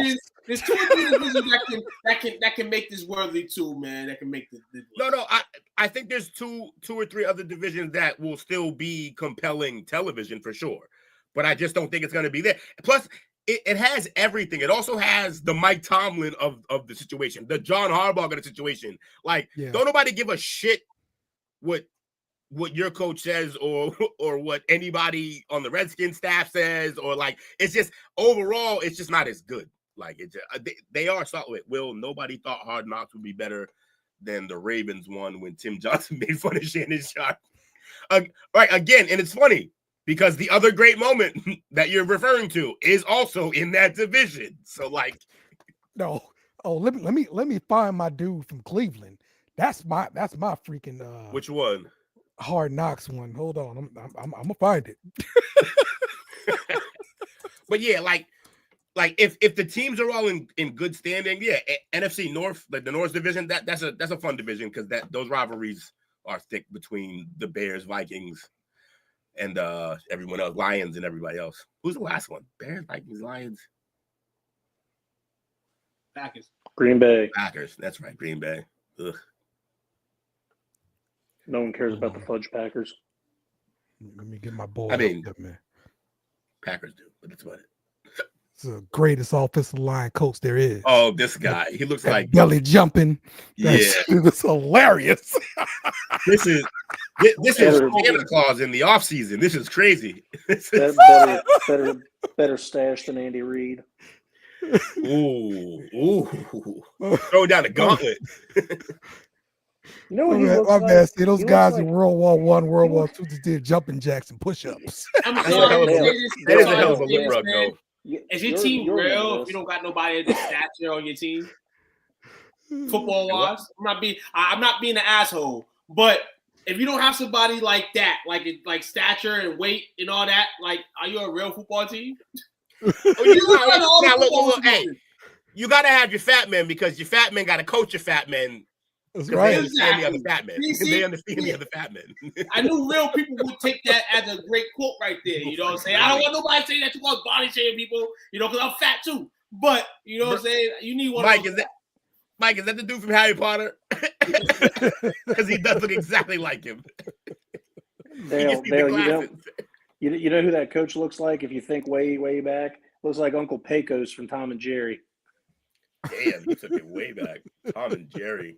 Holy shit. I'm telling you, bro. Every time I see this dude said hot, that stomach jump, boy, that joke is so funny. How that man telling people to do jumping jacks, though? That's crazy. He was like, that's what they did in World War I, World War II. That's how they won the 2 World Wars. Y'all out here stretching and all this stuff, Imagine saying that's how they won wars with that belly. Like, they didn't win them looking like that, bro. I assure you. Motherfuckers wasn't in the trenches and breathing heavy because they rolled over twice. Like, yep. So that's that, man. All right. Let's what do we have next? Let's see what we got next. Oh, no. We're gonna be looking at standings. That's right, NFL standings here. So we can see the guys who are at the top. Of course, they're always at the top here, right? And then we have the guys at the bottom here. And what we want to do is kind of just match up these guys with some mock drafts, kind of players or whatever, players who are going to be available for the upcoming draft.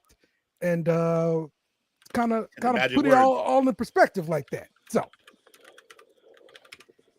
So I guess we want to look at the bottom here, right, Will? Yeah, but the plan kind of was we kind of know we don't know exactly where they will pick, but we know what Carolina's going to need. We know what New York's going to need. We know what Vegas is going to need, and we know what the Patriots are going to need. So maybe we start with like the Bears, the Titans, the Jags, and the Saints. Jesus Christ. And I guess the Cowboys, they're right there. Okay. So rough. Nah. Cowboys in the second tier. Yeah. No, I know they're in second tier, but that's awful. Uh-huh. All right, let me pull up these picks. Oh. Okay, so you're saying the Giants are taking Ward or Sanders. Nobody else is on the table, according to their GM. I mean, who has yet to be hired. Checks out. It's never a secret in New York. Whoever they tell you they want is who they want. All right. So, wait, can you read these teams? Oh, so we got Carolina, we got Dallas. I'm just gonna pick all these. Yeah. So New York Giants and the Raiders are both tied with the two wins, right? Yep. And then we've got the next tier, the Panthers, the Patriots, and the Titans and the Jaguars and the Browns with 3 wins. Okay. All right. Got it set up. Let's go. Are you ready for some drafting? We're gonna reject trades for this. All right. So, damn. So the Giants. All right. So here, I'll pull this up so we can see it right quick. Yeah. Doobie doo. All right, boom. Here we are. In this particular mock draft, they have us at 3. They have the Giants at 1, Raiders at 2. All right, so this is what it looks like here. So he said the Giants go 1. All right, we'll let you make the pick, Mike. So Cam Ward or Shador, you got the option here. Anthony says Shador is overrated. I agree with him, but I also think he's still good. But the problem is that I think Cam Ward also is overrated. So if you got to take a so he's saying Ward, Giants is picking Ward. He's saying Raiders are picking Sanders. Yeah, because I think Prime through channels has let people know we don't want to go to the Giants. So we'll go Cam Ward, and we'll go Shador, which leaves the door wide open. There we go. He said Cam Ward. That would be the guy. All right. So Cam Ward, Shador Sanders. Will, it's Travis Hunter. It is, except I don't like that they have him listed as a corner, because if he's going to play corner in the league, we shouldn't be drafting him. According to CBS Sports and the mock draft I'm looking at while we're doing this, it has him listed at wide receiver. Yeah, this one has him at corner, and everything that I've heard out of like the camps and coaches and people talking, which again, hearsay for now. But a lot of people are saying, and then the people breaking down, the people that Dale hates, the scouts are saying that he's a better player at corner. But this is where I would be on the rattle though. Because we talk about what's the number one thing we talk about the Pack besides the offensive line? The receivers. So I would see where maybe they play him at receiver because hey, he's the newest hot guy out. Let's see which position he really can play in terms of being a Patriot. So you're right too, but here's my thing: if you're picking at the number 3 spot, and you have a position in mind, and the position is receiver, right? You need to pick the best receiver. Oh, I agree with you. And it's not Travis. But I think Travis is a great player, but he's not the best receiver coming out this year. I think the name here in this draft here for the Patriots that are picking here will do all that because they need to generate some type of ticket sales, all that shit. They will take him, but like I said, he won't stay a receiver. You'll absolutely feel at the end of the day he's a corner, and we got a corner family over here, so he's good over here. And him as a receiver because him and Gonzo would be unbelievable. But Will, if we were going to go receiver, according to this mock draft, the best rated receiver who gets picked at 13th is McMillan out of Arizona, 6'5", 212 pound, and he's the 4th ranked prospect in the whole draft. Yeah. I question him being the 4th ranked prospect in the draft. But he is technically the best receiver, and then there's also that man, Jay Burden. Where is he? I just saw Luther Burden. Yeah, Luther Burden the third. Yeah, he's getting. There's no way he got to be the top receiver. In this there's no way he could be a top receiver. Hey, not the top receiver in this draft. Will, in this mock draft, Burden falls all the way to the 26th pick and goes to the Steelers. Yeah, see, here they have him at 14. Or no, they have him, 14. This mock draft also has the Cowboys taking Genty with the 14th pick. Also, why can't Burden be the best receiver in this draft? The only other guy ahead of him is McMillan, who I don't even know if he's all that good. He could just as easily be Michael Thomas, or even worse than that. Because in my opinion, that's why you go Hunter. Yeah, but he's also all right. But here's my thing: if he's not gonna play receiver, then that's not the guy we take. No. I'm saying he's playing receiver. That's my thing. Well, we got to stop remembering everybody. The market. This guy has put a lot to his resume. This man is. We just mentioned that this guy is Charles Woodson solidified. Now they have a choice. They have a choice to play him at receiver or quarterback. I'm saying for what the Patriots have, because when Charles Woodson got drafted there, they probably had like a Tim Brown. You know what I'm saying? Some other guy. But I feel like for the time being, in this case right here, since the Patriots have nobody at receiver, right? So, test them out. But that's my thing. So the reason you're giving is because we're so thin at receiver, right? Mm-hmm. Which means you need a guy, not a name. You need a guy who's actually great at the position. Travis isn't yet. Hold on, I feel like I feel like the last two drafts have just been guys. You need a name. Travis, this man Henry's a name. Coming into this draft, he's a name. What is a name gonna if he's not gonna be the best receiver, then you can't pick him number 3. In my brain, the last person you keep saying market, but our market is about Drake. We don't give a fuck about nobody else. Drake is the market now. He's the market for this second. And Will, if we're talking you see a guy that just had his stats coming out of college, and he's right there in the top 3, and he doesn't get drafted in the top 2. You're not picking him because it's positional need. Yeah. All right, Jake, what's your thoughts on the pick? You got to make a pick. You need a top-tier receiver at that point. Receiver in college. I'm ready to put one bit of 2 cents. But he's not the best receiver in college. No, he's not. But you have to pick at number 3. You have to pick the best player at the position. All right. The best player. All right. We need to make a pick. Will, I'd like to just throw this. I'd like to throw this out there. You talked about Drake being the most important key right now. What is something that we need for a quarterback to last long? We need a lineman. Right. Kelvin Banks Jr. Actually, I agree with you. We should probably go offensive tackle, but the problem is that how good is Will Campbell? No, wait, there are 2 good linemen here, and it's Kelvin Banks Jr. from Texas and Will Campbell from LSU. That's why I just asked Bill, is how good would you say is Campbell? He started at left tackle since he was a freshman. Not what I asked. There's enough. That's it. No, it doesn't mean anything. It's college. He started at left tackle at LSU since he was a freshman. That don't tell you all you need to know. No, Will, I'm going to tell you who I want. I'm going to tell you who I want out of the 2. I want Kelvin Banks Jr. because that offensive line for Texas has looked stout all year except for the right guard position. Okay. So if you want, Will, I want you to make the pick, but I would go Kelvin Banks Jr. because that would help Drake May more than drafting a wide receiver that we don't know what he's going to do. Yeah, that's the problem. So I think they're gonna pick the tall guy. I think they're gonna go Arizona, and I'm not really happy about it, but I think it's what they're gonna do. All right. So right now, the Patriots make what pick? I picked it. Okay, sweet.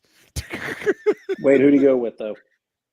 I don't know. McMillan. McMillan. Okay. Cool. I didn't go with who I would pick. I go with who I think they're gonna pick. Okay, so what about the Jags here? They go for the Jaguars. I think cannot say no to Travis Hunter at this point. Nobody can say no to Travis Hunter if you got a top 3 pick. Next person team got to say, should we go get him because he's dropping? But the Jaguars, if the Patriots go that way, they'll go Travis Hunter. Okay. I agree. Travis Hunter. But I think the Patriots take an eye on that. They're definitely going to consider it. Like, they're not going to just say no. Trust me. I'm not saying they're going to just be like, nah. But I just think, yeah. Panthers.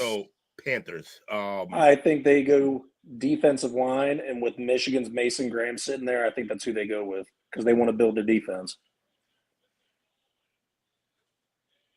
They're just not going to give him anybody out there. Just Basically, no running back, no receivers. Defense still wins championships. Why not build up the defense since you know your offense sucks that bad? Yeah, you're probably right. Okay. All right, Mason Graham it is. Ooh, Michigan defensive tackles. Browns. Okay. They'll go Will Campbell. They need an offensive line. Okay. I think they plan for life after Garrett.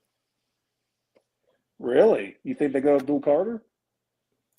Yeah, I think it's either Carter or Michael Williams. I'm gonna go Carter here.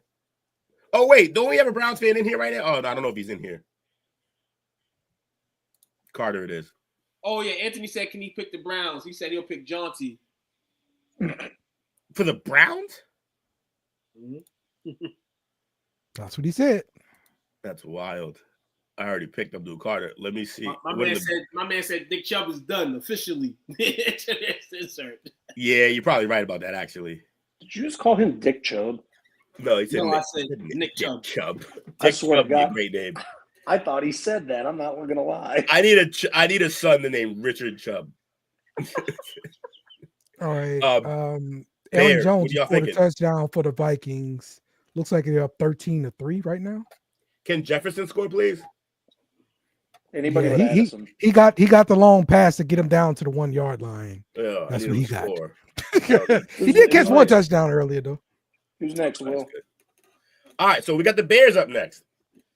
Do they go defense or do they get some more line? They have to get it off at the tackle, don't they?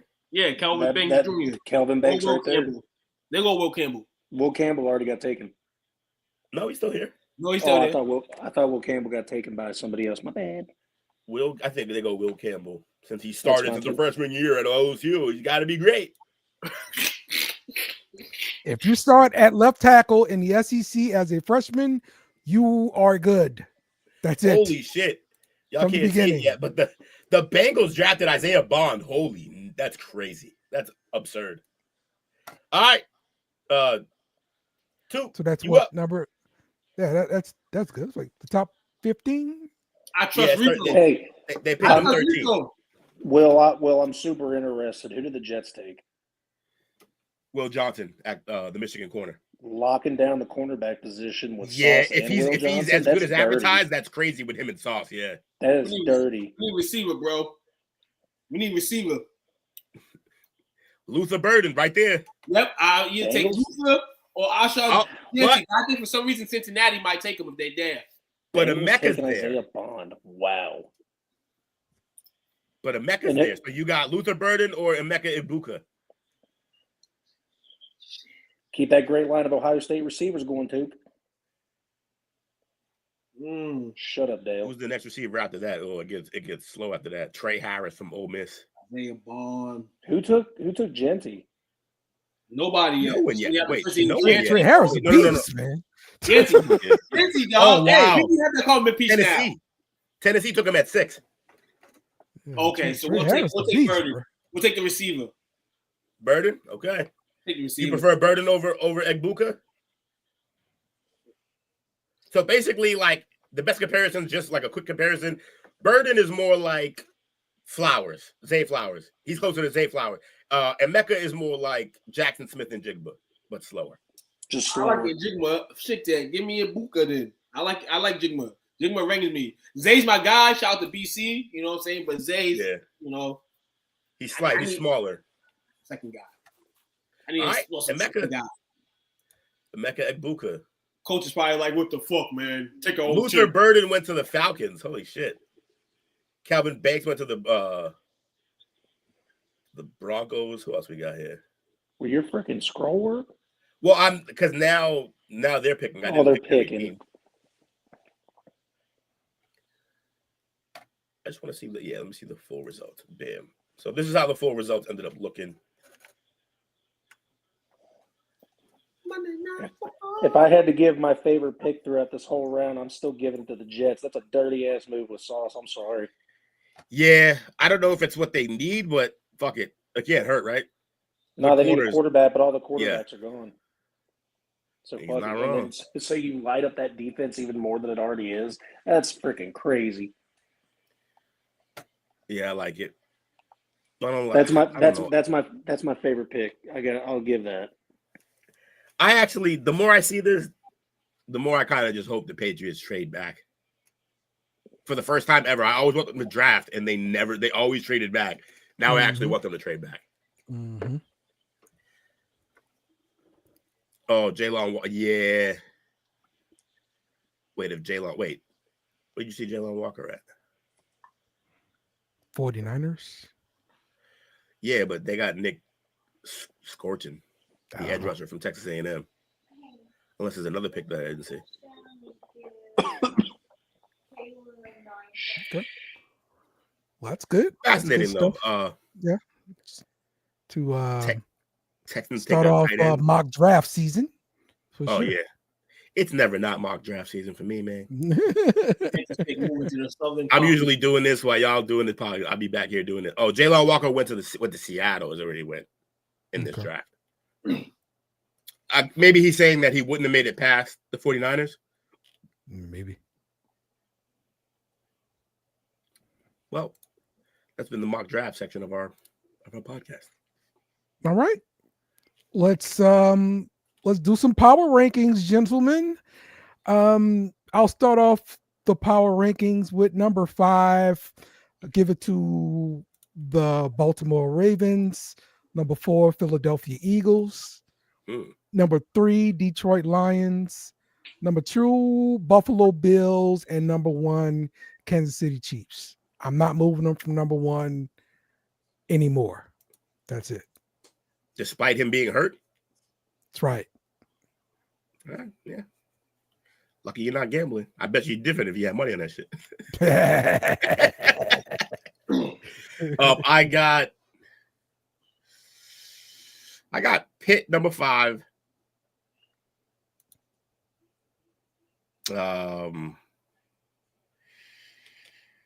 Yeah, Pitt number 5, Detroit number 4, Chiefs number 3, Philly number 2, and Buffalo number 1. All right. Jake, you got anything? I do. I just need a moment. I'm putting it together. Okay. 2, you want to go? All right. Go me. Oh, man. I'm going to go number 5. I'm going to go Green Bay Packers. I don't know. Teams ain't going to want to play that team, man. They do a lot of good things on offense. That's going to be interesting. Number 4, I'll go. Shit. It's tough, man. I'll go Kansas City at 4. I was thinking about today not moving them, like Dale said, but got to during this circumstance. Number 3, I'm going Detroit Lions. Number 2, Buffalo Bills. Number 1, Philadelphia Eagles. All right. Little divisional love right there. I see you. I gave him the video love to the Eagles, man. I can dig it. They're playing good football, man. Minnesota 5, I like that. All right. I can't put the 5 just because I gotta wait. I keep waiting for their QB to come back to earth. And I'm already thinking after seeing the pick tonight, and I don't even know if that's the only pick he threw tonight. I still can't put Minnesota that high. It looks like 20-3 Minnesota right now. It does look like 20-3 Minnesota at the end of the Hey, look, I got this stupid weather alert thing that right there at the bottom, like blocking the score for that game. It's figure it out. All right, so I'm gonna go Green Bay at 5. I'm gonna follow Tuke's suit, and I'm gonna go with Kansas City at 4. And then I'm gonna go Philly at 3, Detroit at 2, Buffalo at 1. All right. There we go. This is the power rankings for this week. NBA be out getting caught. Hey, yo. That's fair. We got 12-3 Falcons in the third quarter. Snooze fest there. Both snooze fests tonight, man. Tuning in some women's college basketball, some college basketball. or STWF, man. But don't tune into none of these snooze fests, man. Yeah, Dale, you watched Squid Games 1? No, I was just thinking about that. Looking at this commercial, and it's one of the things I'm gonna have to get on when football season ends and we get back on our TV shit. Yeah, TV stuff. So, no, I did Yes. not plan for this. Yeah, Jake, get ready because Coach ain't here. No, So it's not figure even out that. No, Ohio no, State no, stuff. it's not even that. I'm so upset. The Ohio No, State. I'm telling you to get ready because I'm coming to you next. No, that's what fine. I'm saying. I'm listening. I got you. But the Ohio State Tennessee game is this Saturday at 8 o'clock. I promised my son I'd take him to see the new Sonic movie at 7:30. Swing and a miss. Oh, major lift. I had some headphones on. Swing and a miss. Take them Hey, Friday. your college team about to be in a big game. You taking out your kids? What's wrong with you? Take them Friday. What's wrong with you? That's all. Okay. I'm about to get my tickets back and go on Sunday. We are going to be talking college football playoffs. Right. And of course, this segment is brought to you by the SEC Pub. Make sure you check out the SEC Pub after the Parlay Perspective on Wednesday.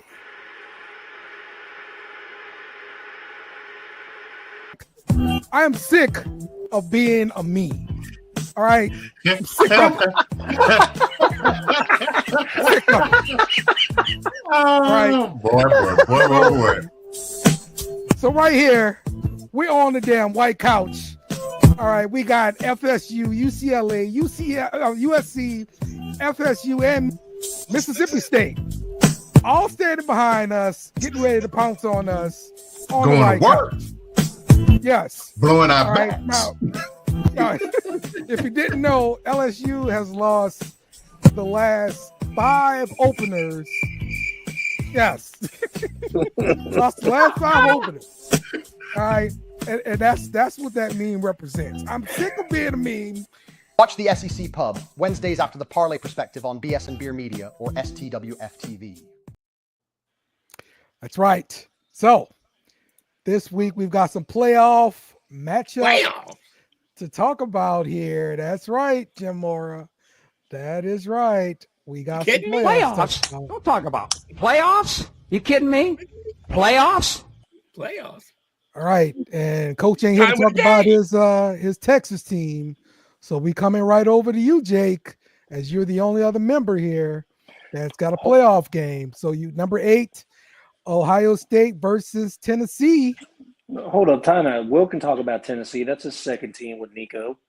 No, not wrong. No. But it's your team. It's not my team. Yeah, no. Currently, right now, if anyone cares, according to DraftKings, Tennessee is a plus 235 underdog. Not too bad. Not at all.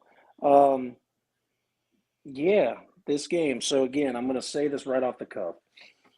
As the Ohio State fan, I want them to win just because I want them to win the whole thing always. But as the realist, I want them to lose so Ryan Day gets fired. But I'm going to go in this. But I'm going to go in this positive. I'm going to want them to win. And we're favorable here because we have the best, if not the second best defense in the entire nation. And we're going against a very young team and a very young quarterback. Mm-hmm. But we've seen it all year. Ohio State starts off slow. They've never figured out how to get it into gear. They don't start off fast. And if Nico's on it, this game could be out of control by the end of the first quarter. This could be 21-0 in a blink of an eye just because they don't know how to fire it up. Or I almost said Will Levis. Will Howard's going to throw pick 6. Hey, you can't. I don't know if we could. I mean, statistically, yeah, best defense in college football, but you can't give up 21 points in the first and be called that. No, it'd be off Will Howard's pick 6s. Man, really? I mean, look at this. This is Will Howard compared to a freshman. He's thrown 314 times and completed 227 of them for 2,860 yards, 27 touchdowns, and 8 interceptions. Nico, on the other hand, has thrown 303, completed 199 for 2,512 yards, 19 touchdowns, and 5 interceptions. I'd take Nico over Will Howard, and I don't care if he's thrown for 300 less yards. Yeah, you take him over him. But are you taking those receivers of Ohio State? Are you taking the receivers of Tennessee over the receivers of Ohio State? No, we're literally everything but a quarterback. That's so why you don't think Will Howard for this game will be prepped up and have the receivers going in there doing what they do? You have no the man confidence. the man wasn't dotted up and ready for the biggest game of the entire season. So no, I don't. It's a team. No, it's a Michigan team that y'all we already been told you that they wasn't going to be Michigan. You just didn't listen. This is a completely different team in Tennessee. Oh no. I was being a Dale. I was going into that game saying, "Oh yeah, we're going to beat their ass," and blah blah blah. And in the back of my mind, I'm saying, "We're going to lose this fucking game." Okay. Shots fired. Pew, pew, pew. I think Ohio State wins this game. We want to see a rematch. We love rematches. I'm gonna take Ohio State to beat Tennessee. They advance to go get that rematch with Oregon. Dale gave him though. You think you're Will face? Like Hey, no. In all honesty, hey, if there's a team that could beat Oregon, if we win, we're that team because we played them and we've practically beaten them, just like we did with Georgia a few years ago with Stroud. And because we couldn't have a chance at a field goal, we didn't even have a chance to beat them. So if we play them again at their turf, no way, it'd be at the Rose Bowl, but it'd still practically be a home game for them. I think we'd have a really good chance against them. Okay. Yeah, you got to get off of the whole fire the coach thing, Jake. We're in the playoffs, though. We're trying to win a championship. By all means, take on, Ryan man. Day from us. I don't want your coach in place of him though. But you go ahead and you have Ryan Day. Shit, Will, you want Ryan Day? I'll take Billy. Look, if we get to keep DJ, I'll take Ryan. No problem. You got teams out here would love to be in the playoffs. You're in the playoffs talking about your coaching, you get fired. This is ridiculous. Oh, Dale, you guys won't sniff the playoffs with that guy as your coach. This is the equivalent of hungry kids in Africa. Yeah. You throwing away a plate of food, bro. You know? Shit, you know what? Hey, I'd take Billy. That's the thing, though. They ain't hungry kids in Africa. They got a historical program that wins. Hey, I'd take Billy O from Tuke right now over Ryan Day. That's what you say. If they would have just fired him after the Michigan game, we could have had Bill Belichick. No way. Bill wasn't coming there because y'all not gonna give him his son a succession plan, and you're not gonna give him total control, be a TM and shit. They ain't gonna do that. It's all right, but yeah, we have better wide receivers, and we have two by far better running backs than anybody that they have on their roster. So we'll take it. Are you feeling confident at all? I mean, you're playing the game at home. Yes, I am, and that's why, because Tennessee's got to come up to the cold harshness of Columbus. Right. And we're used to playing in that cold. Yeah, you actually get to use your home field advantage, your stadium, your playing, your fans. And it's a fucking night game. There you go. It's gonna be cold at night. That's right. Also, hiding from the cold. I really wish they would have done a blackout, but they're wearing the all scarlets, and that's pretty badass too. Okay. What? Sounds good. Why do you always try to pin this on me and I can't catch up on them? All right. Well, since Coach's not here to break down this matchup or anything like that, what other matchups are you guys kind of looking at for this playoff weekend, and what you're kind of looking forward to? Let's start with you two. Well, I'm looking at Texas. Looking at Texas Clemson, man. I seen you guys last week. Had coach in the courtroom speaking on Texas and his light schedule for there on in. I feel like coach has some great defensive mechanisms to try to squeeze why Texas is Texas. But we got to remember now. This is not a cakewalk here. And I'm only saying this because you have an experienced coach that's going to bring a team in to try to steal this game from you. And it's light. I think what y'all said about Texas, man, you have to pay attention to this game too. I said it too. You can't have a controversy with your two quarterbacks coming into a game like this, because that can be a problem for the QB that's starting and the QB that's on the bench. Potentially, the QB on the bench can get in the game because something the QB that's playing did. Texas is in a bunch of trouble right now, and it starts against Clemson. They better be easy, dog. This is the game I want to see, man. I think Clemson can take it. They can pull up. All right. Will? For this first round, The matchup for me in the first round is that 8-9 Ohio State Tennessee, but because we already talked about that, I will go on to the Battle of Indiana. I really don't. I could care less about the Golden Domers, and I don't think Indiana is real right now. I think they're building something real, but I don't think they played anyone this year. So I kind of want to see if the Nittany Lions choke again. I want to see if SMU can do that thing and keep the comeback alive to the Pony days. You know what I mean? So hey, Will. Yeah. If Penn State loses, is James Franklin out of a job? See, that's where I was going next. Yeah, I wonder, but here's the thing, like he's not gonna lose his job, no. I don't think so, because plenty of people would want to coach there, but also wasn't James Franklin first after that whole situation? The first, like, was it? No, it was the former the guy's coaching BC now. Oh, it was O'Brien? Yeah. O'Brien Billy O was there? Yeah. Damn, that's right. It was Billy O. Mm-hmm. Well, seems like they really ride with this dude, Franklin, though. And he keeps building good teams. He just can't win with them at the end of the year. Yeah. He built it. It's a glass ceiling. That's what it is.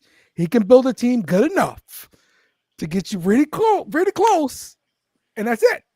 And I think honestly, it's important for Penn State to win this game and shut down people like me talking that Penn State always loses the big games. I don't believe you're going to go far in the playoffs, but you need to get out the first round. Especially, if they get out that first round, they got Boise next. They could get out of that round easily. Yes, I agree. SMU to the Final Four. Holy shit! Yeah. It'll be Georgia. That'll be the end of that. You know what bowl game I'm looking forward to? What's that? The Union Home Mortgage Gasparilla Bowl, Florida versus Tulane. Yeah, that's one of my favorite ones right there.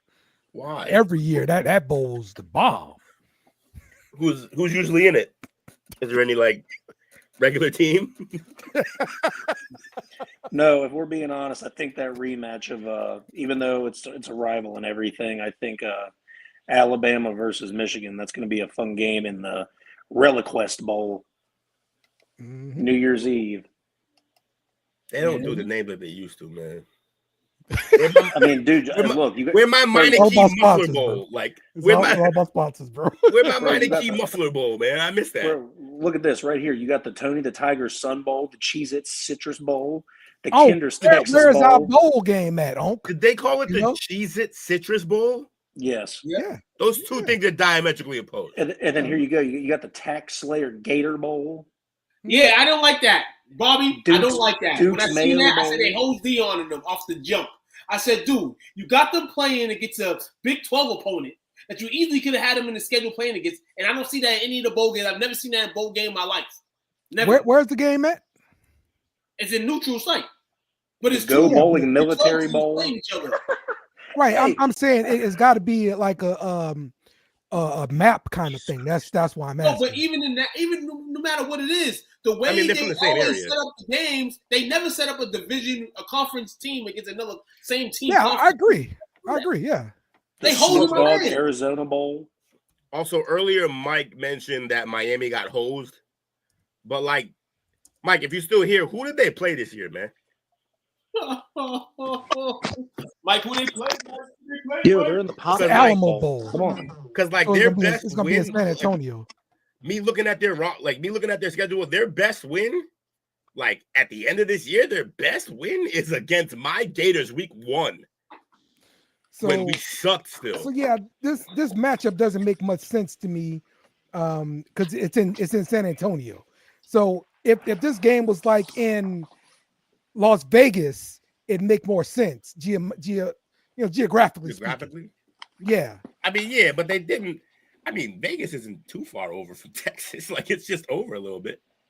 Right, but I mean, you're talking about a team from Utah and a team from Colorado. Yeah, two Northwest teams. They should have had. They're not going to travel to San Antonio. This is why I know BYU and Colorado both got played. Because in all honesty, BYU should be playing Alabama or Michigan, and you should have had Colorado play the other team. If you really wanted to do shit up, should have did that. Hey, Will, are you gonna attend the Wasabi Fenway Bowl? Oh yeah, I'm going. Is that Fenway? And Yep, they did it. Fenway. Wasabi's the fucking. How is Wasabi the? Why is Wasabi the sponsor to a? Why does it look clam chowder or something? Like, why? Did they get rid of the? Even Oh in that no, I case, was about to Bobby, say, did still they kinda get rid of the bullshit. Liberty They Bowl? ain't They did Pac-12 not. no more. Why use them in that spot? They're flaking them. They're flaking them. Oh, Now they what happens too? What happens is they usually have deals in place with two conferences, right? So like the Big Ten, Cam SEC, Akers 1 yard or touchdown. whatever. No, I understand all that. No, I understand. And so they just fill in spots with those teams. So Colorado's the first place team in the Pac-12. That's what you're basically telling me. Like that's bullshit. No, he's saying that they got a deal with apparently only one conference. No, they had a deal with two conferences, but this is probably like an ACC and Big 12 situation. Famous Idaho Potato And Bowl. so it was like, you know what? I think we'll get better bang for our buck if we just put the two Big 12 teams in here and hope that they come down to San Antonio. That's what I think it is. That's just terrible. You could have easily put Colorado versus Alabama. You could have had more money in the seats, more dough. Y'all want to fucking go BYU versus fucking AJ Distabinsta gonna be there or something? Is this the AJ Distabinsta Bowl? We won't see that shit. I don't want to see Colorado versus BYU. Scooter's Coffee Frisco. See, Alamo is Big 10 versus Pac-12. So yeah, you can't put an SEC team in there. So plus, I don't think they want to watch Colorado lose. Bama would beat their ass. Yeah, so that's the problem. The Pac-12 just didn't have too many teams. And fuck so all that. If we want them as a Pac-12 team, we would have got Colorado would have got the automatic bid and been a 4 seed. If you wanted to do all that shit, that's what I'm saying. Like now you're gonna treat them like a Pac-12 team. They should have fucking stayed in the Pac-12. You fucking got them playing. I don't give a fuck about no regards agreement. That's not how the shit goes. Don't be trying to hold Dion. Dion them got holes. That's just the real meaning. Dion and Colorado got holes. They got holes. It's not about your feelings. It's not about your fans. Every other money. He's like, it's about the marketability. Like that's what this is. It's holes. No, this shit got holes. No, because you're marketing them as a Pac-12 team and they're not in the Pac-12. That's why. Are they calling? I guess. You're marketing them as a Pac-12 team. 5-7 Louisiana Tech made a bowl game because Marshall, who won their conference, bailed out of the bowl game due to the entire team. They lost like 26 players. Yeah, isn't that the second year in a row they've done that? That always happens though, and this is the problem with the bowl games that don't matter. Like they want them to matter as much as they want them to matter, they don't matter. And we said the press reporter shows you every year that it don't matter. Everyone said this when the playoff came in. The Bulls are dead. Even when it was a 14 playoff, the Bulls were dead. The only way you're going to make the Bowls relevant is if you expand the playoff and make the bowl games part of the playoff. That's it. So these stupid bowl people can get their stupid bowl money, and then and then we have these games. That's it. Yeah, that's the way everybody wins. That's it. Because everyone wants to tune into the Pop-Tarts Bowl. There you go. Yo, Jake's running my bit from last year where I just kept reading them as we went along. I still love I still love the Snoop Dogg Arizona Bowl. That's amazing, by the way. Arizona Bowl, you'd be mad puffing that game. I saw an NFL player get made fun of too. That stadium's going to be very foggy. You should have had Dion and them in the Snoop Dogg Bowl. That's good for marketing. The fuck? Yeah, but it's probably not good for that team. Hey, Will, as they would all be high as shit. I know that. Hey, I told you that stadium's going to be real foggy. But Will, what do you think about the Tony the Tiger Sun Bowl? I think it's a great name. I mean, I'm in for the Tony the Tiger Sun Bowl. What does Kinder's chocolate have to do with Texas? Kinder's Texas Bowl? Yeah. Hey, Kinder got bread apparently. That bread, man. It's all about money, man. Hey, I'm saying, Onk, we need a bowl game, bro. STWF TV Bowl. Let's go. You heard? My favorite. We don't got millions for that. My favorite brand of mayo, Duke's Mayonnaise Bowl. Let's go. Duke's Mayonnaise. That's a fucking regional bowl. Cause like we don't got Duke's up here, bro. Oh, I'm gonna have to send you some with some dry ice so I don't get ruined. That bad. I love mayo. Sound good. Nah, man, you're getting some Dukes. Let's wrap this thing up, man. Let's do some shout outs. Shout out to you fellas. Great show, Dale. Great show too. Great show, Jake. Appreciate y'all. Great show, guys. Oh no! Got a quick That's the buzzer. Tomorrow to chop up. Tomorrow on the chop up. Shout out to Dale. Were you listening to us on the ride home? Yeah. That must have been fun. Awesome, Coach. How you doing, man? I'm doing fine. How you gentlemen doing? Oh, good. I heard y'all talking about some playoffs in here, man. Playoffs. Yeah. Let's go, Clemson. All right. Well, since you're here, Coach, you got to break down your matchup for us. Since we got you in the building, let me get the matchup back up. Fucking hate you. Shut up, Mike. You fucking weirdo. Well, I was gonna tell you a joke about jump rope, but I skipped it.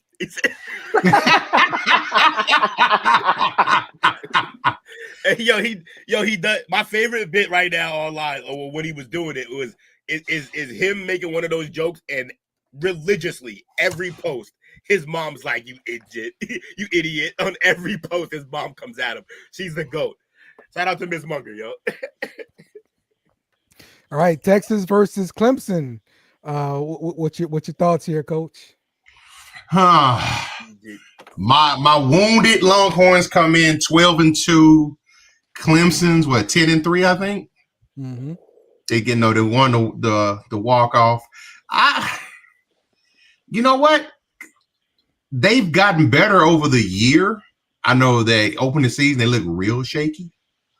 But I still like our chances, with that being said. Not discounting those SMU Mustangs up the street, but I think Texas is a better team than SMU. And while they jumped on top of SMU, they let SMU get back in it. You won't be able to do that against Texas. Assuming I don't know which yours is going to show up. Okay. All right. And listen here, I'm gonna tell you right now. Is it the Ohio State viewers or is it the Texas happening there? You don't need that happening to a team like that. Obsessed with the situation. Yeah, I told Coach, is the Ohio State viewers going to show up, or is it going to be the Texas Deer in the Headlights viewers? Nah, he looks right now. He looks like South Lake Carroll Quinn viewers right now. Ooh.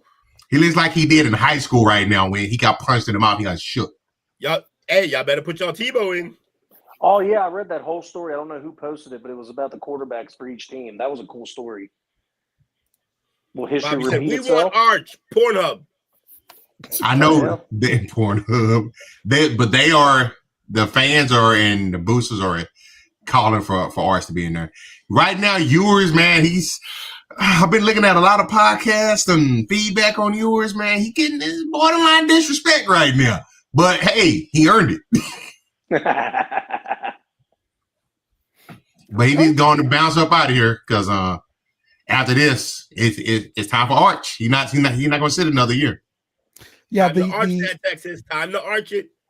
The word is that yours has a deal in place with the Big Ten team to hit the transfer portal after this year. So we'll see if that happens. Back to Ohio State. Hold on. I'm thinking. Hey, that would be some crazy shit. Did you not want him, Jake? No, because I want Julian Sand. Hold on. You know who I think he goes to? Who's that? Oregon. Oregon might be Hey, that's where old quarterbacks go to die. Look at Bo Nix. I mean, Dylan Gabriel done his thing, and he's gonna get drafted this year because of it. So yeah, it makes sense. He wasn't you got to look at that. Round. But you got to look at that incoming receiving core that he's got coming in there next year too. He's got number talent coming in. Yep. Corey, look. Here's my thing. They also went out. They already got. I'm pretty sure they got Castellanos from BC. No, not that. I heard he's at Florida State. Yeah, Florida State. That's right. We went over there. Yep. It's the same jersey color. Because the bum they got over there right now decided to go pro. DJ. Really? He went pro. Oh, DJ Uyalungale. Yeah, he declared today. I thought he was out of eligibility. Is that the guy from Clemson too? Yeah. Mm-hmm. And what else? And Maryland. Oh yeah, I forgot about that. You know who he's about to be? Yeah, college journeyman. Who you about to be? Cooper Rush. Hey, Will, how do you feel about this? Would it be wild if you were decided to go to Indiana? Ooh. No, wait, don't they?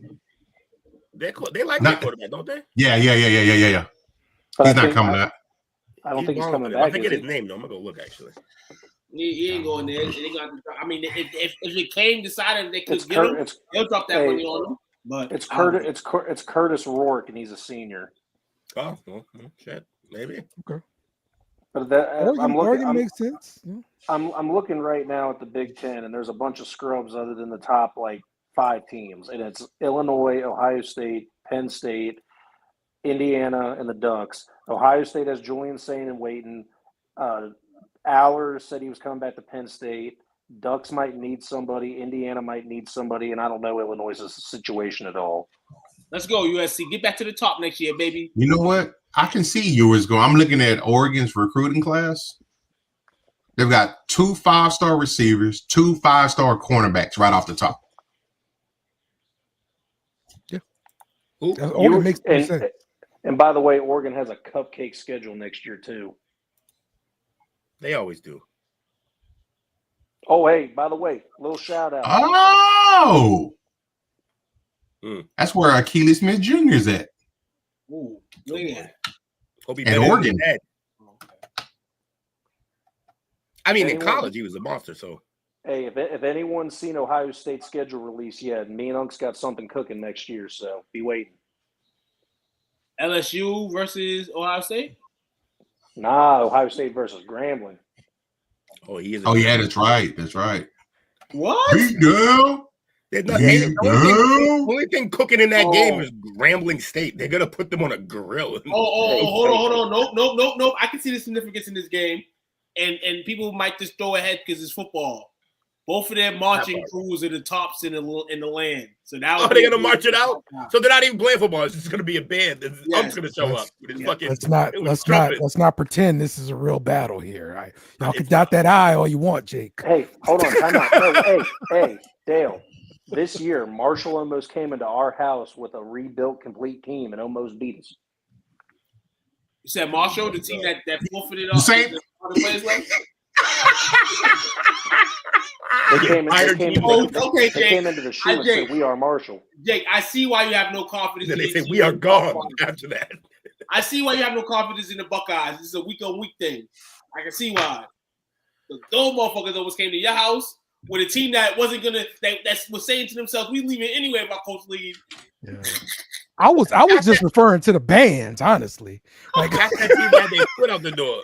Oh, you don't even think the bands are gonna be closed? Oh, because Grambling gonna wipe them down. Yeah, Grambling's gonna kill them with the bands now. Absolutely. Hold on. That's what I'm saying. You can dot the I all you want. Ohio State ain't no slouch. You see what they were doing on the field. You can dot that I all you want. All hey, right? Ohio State ain't been lit since they were fucking up a game. You go dot that I all you want. They ain't gonna just competing. Just a little foresight into the future. Yeah, me and Unc got a little watch party set up, so be ready for it. And it is at Ohio State. Game in Ohio or Grambling? They're gonna be six. They ain't going to Grambling. Why we going down there? Who's going to Ohio? You got to keep close call over there, Ohio, man. Can't bring him up to the East Coast, man. Bobby said Ohio State has one of the best white bands, though, but it's not HBCU. That's all I was talking about right there. That's it. Hold on, wait. Is that no bullshit, though? Took said that when I said we got something cooking next year, and he said LSU. Is Unc an LSU fan, too? Yeah. Yep. I didn't know that. He went to Grambling. He's a Grambling alumni, though, so he always going to show up to the school. But yeah, no. I told him about that, and he was like, "Yeah, we should do something for that." So yeah, we might be doing a watch party for it next year. We're going to see though. Good stuff. Mark it on the schedule a whole fucking year from now. Basically, everyone's going to forget about it. Oh, nothing wrong with that. Put it on the calendar, man. So Hunter just got rocked. Man and ladies, the chop up tomorrow. Yes, we'll have our chop up topics and things like that. But we'll also be doing something else for the holidays. Shout out to my dog Bree, who's hit me up over the last few weeks. She wants to do a sing along, and guess who's gonna be part of the sing along? All y'all. So y'all gonna have a line sent to you guys tonight. Prepare, get ready. That means you too.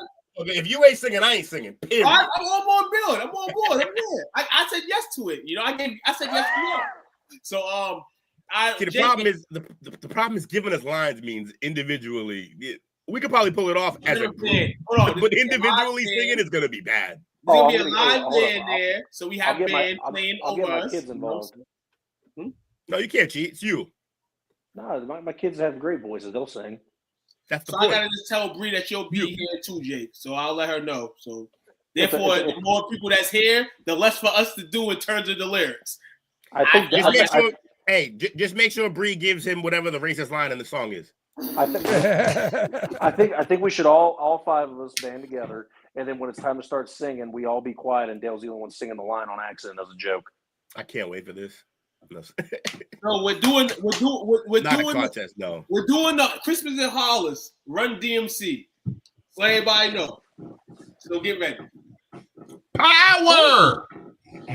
Coaching ready. Of the white variety. No, I take it back. I'll take it back. I'm not partaking in this. No, that's it. You're in quiet power. Them Dale's peoples. I'm a lip sync this stuff. That was a great All right, line. Milli Vanilli. I'm about the full Milli Vanilli. That's tomorrow. Sneak peek of the as long as well. The goat not guilty. You know what I'm saying? Snip into that real quick, and a bunch of other stuff on the chopper, man. So Need to sing about Noah. Jake needs to sing about Noah Kaniga. Hey, sometimes you gotta know a nigga. Hey, talking about him got me in trouble one day. I ain't doing that again. He gonna get a lot of people in trouble. No. I was shunned for 2 hours, and I talked to Will. I was like, "Yo, dude, am I good?" You were like, "No, you stepped over a line." And he just kept it going. I'm like, "Dude, come on, give me a break." Coach was in on it too. He ignored me too for an hour. He was over there sweating.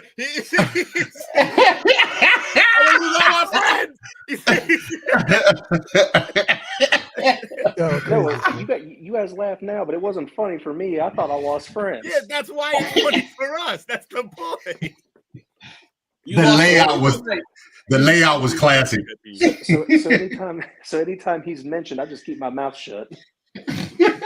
Like, I've been here before. No. He's like, y'all stay black, I'm gonna be white here.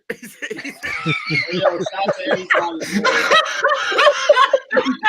stay black, I'm gonna be white here. Buy your chicken wings at Slade's, and you know what I'm saying, and enjoy it. Yeah, we get him some food at Slade's, and then he good. Yeah, everyone's laughing in the comments, but it wasn't fun being me that day. Oh, it was the most fun. No, it wasn't. No, Bobby, you know what got me? It was the fact that Coach ignored me for an hour, and I know he was on his phone that day. So once Coach, I saw it. Once Coach caught wind of what I was doing, he got right in line, and I was like, "Oh, this is actually going to be way deeper for Jake than he thinks right now." I actually felt, once Coach got in, I was like, "Oh, I kind of feel bad, but we got to keep it going." Like, I kind of feel bad, but we got to keep it going. Hey, the content trumps all. It's for the bit. And Took was ghost line that weekend. He wasn't even in the chat, so I'm like, I don't think Took's seen anything. I think I'm safe. Needed to, because Took at first, he might not have realized what we were doing, and then he might have just been like, Took's a protector. He gonna protect you. He gonna ride out for you. If Took caught wind before he went into protection mode, oh man, that'd have been you may not be here. No shit. He might have taken it the next step and called me and been like, "You say that shit again, I'm gonna slap the fuck out of you." Yeah. FaceTime, like, what the fuck you talking about? I can FaceTime you? Oh, yeah, I was definitely FaceTiming you. Definitely FaceTiming you. You gotta feel this. Oh, shit. You know what I'm saying? He might get Jesse Jackson that apologize. but Jakey, little do you know, you was already family, but like once that happened, we were like, he a good bro. He one of us. Yeah, that was your hazy moment. Yeah, I was about to say, that was the initiation. I wasn't. Yeah, I wasn't hitting. That was your payroll tied to the post and tape. That was you got hazed up. 27-12 Vikings, 15-3 Falcons. That's how the games are tonight, right here. The ass crack. This is these games are tonight. Ass crack. Full Randy. Apologize. Oh, matter of fact, hold on. Knew we missing something, man. Randy Moss announced after it was announced by Larry Fitzgerald Sr., it was announced from Randy Moss that he has been dealing with cancer. He did have like a 6 to 8 hour surgery. I think he said in the same post that he's cancer free.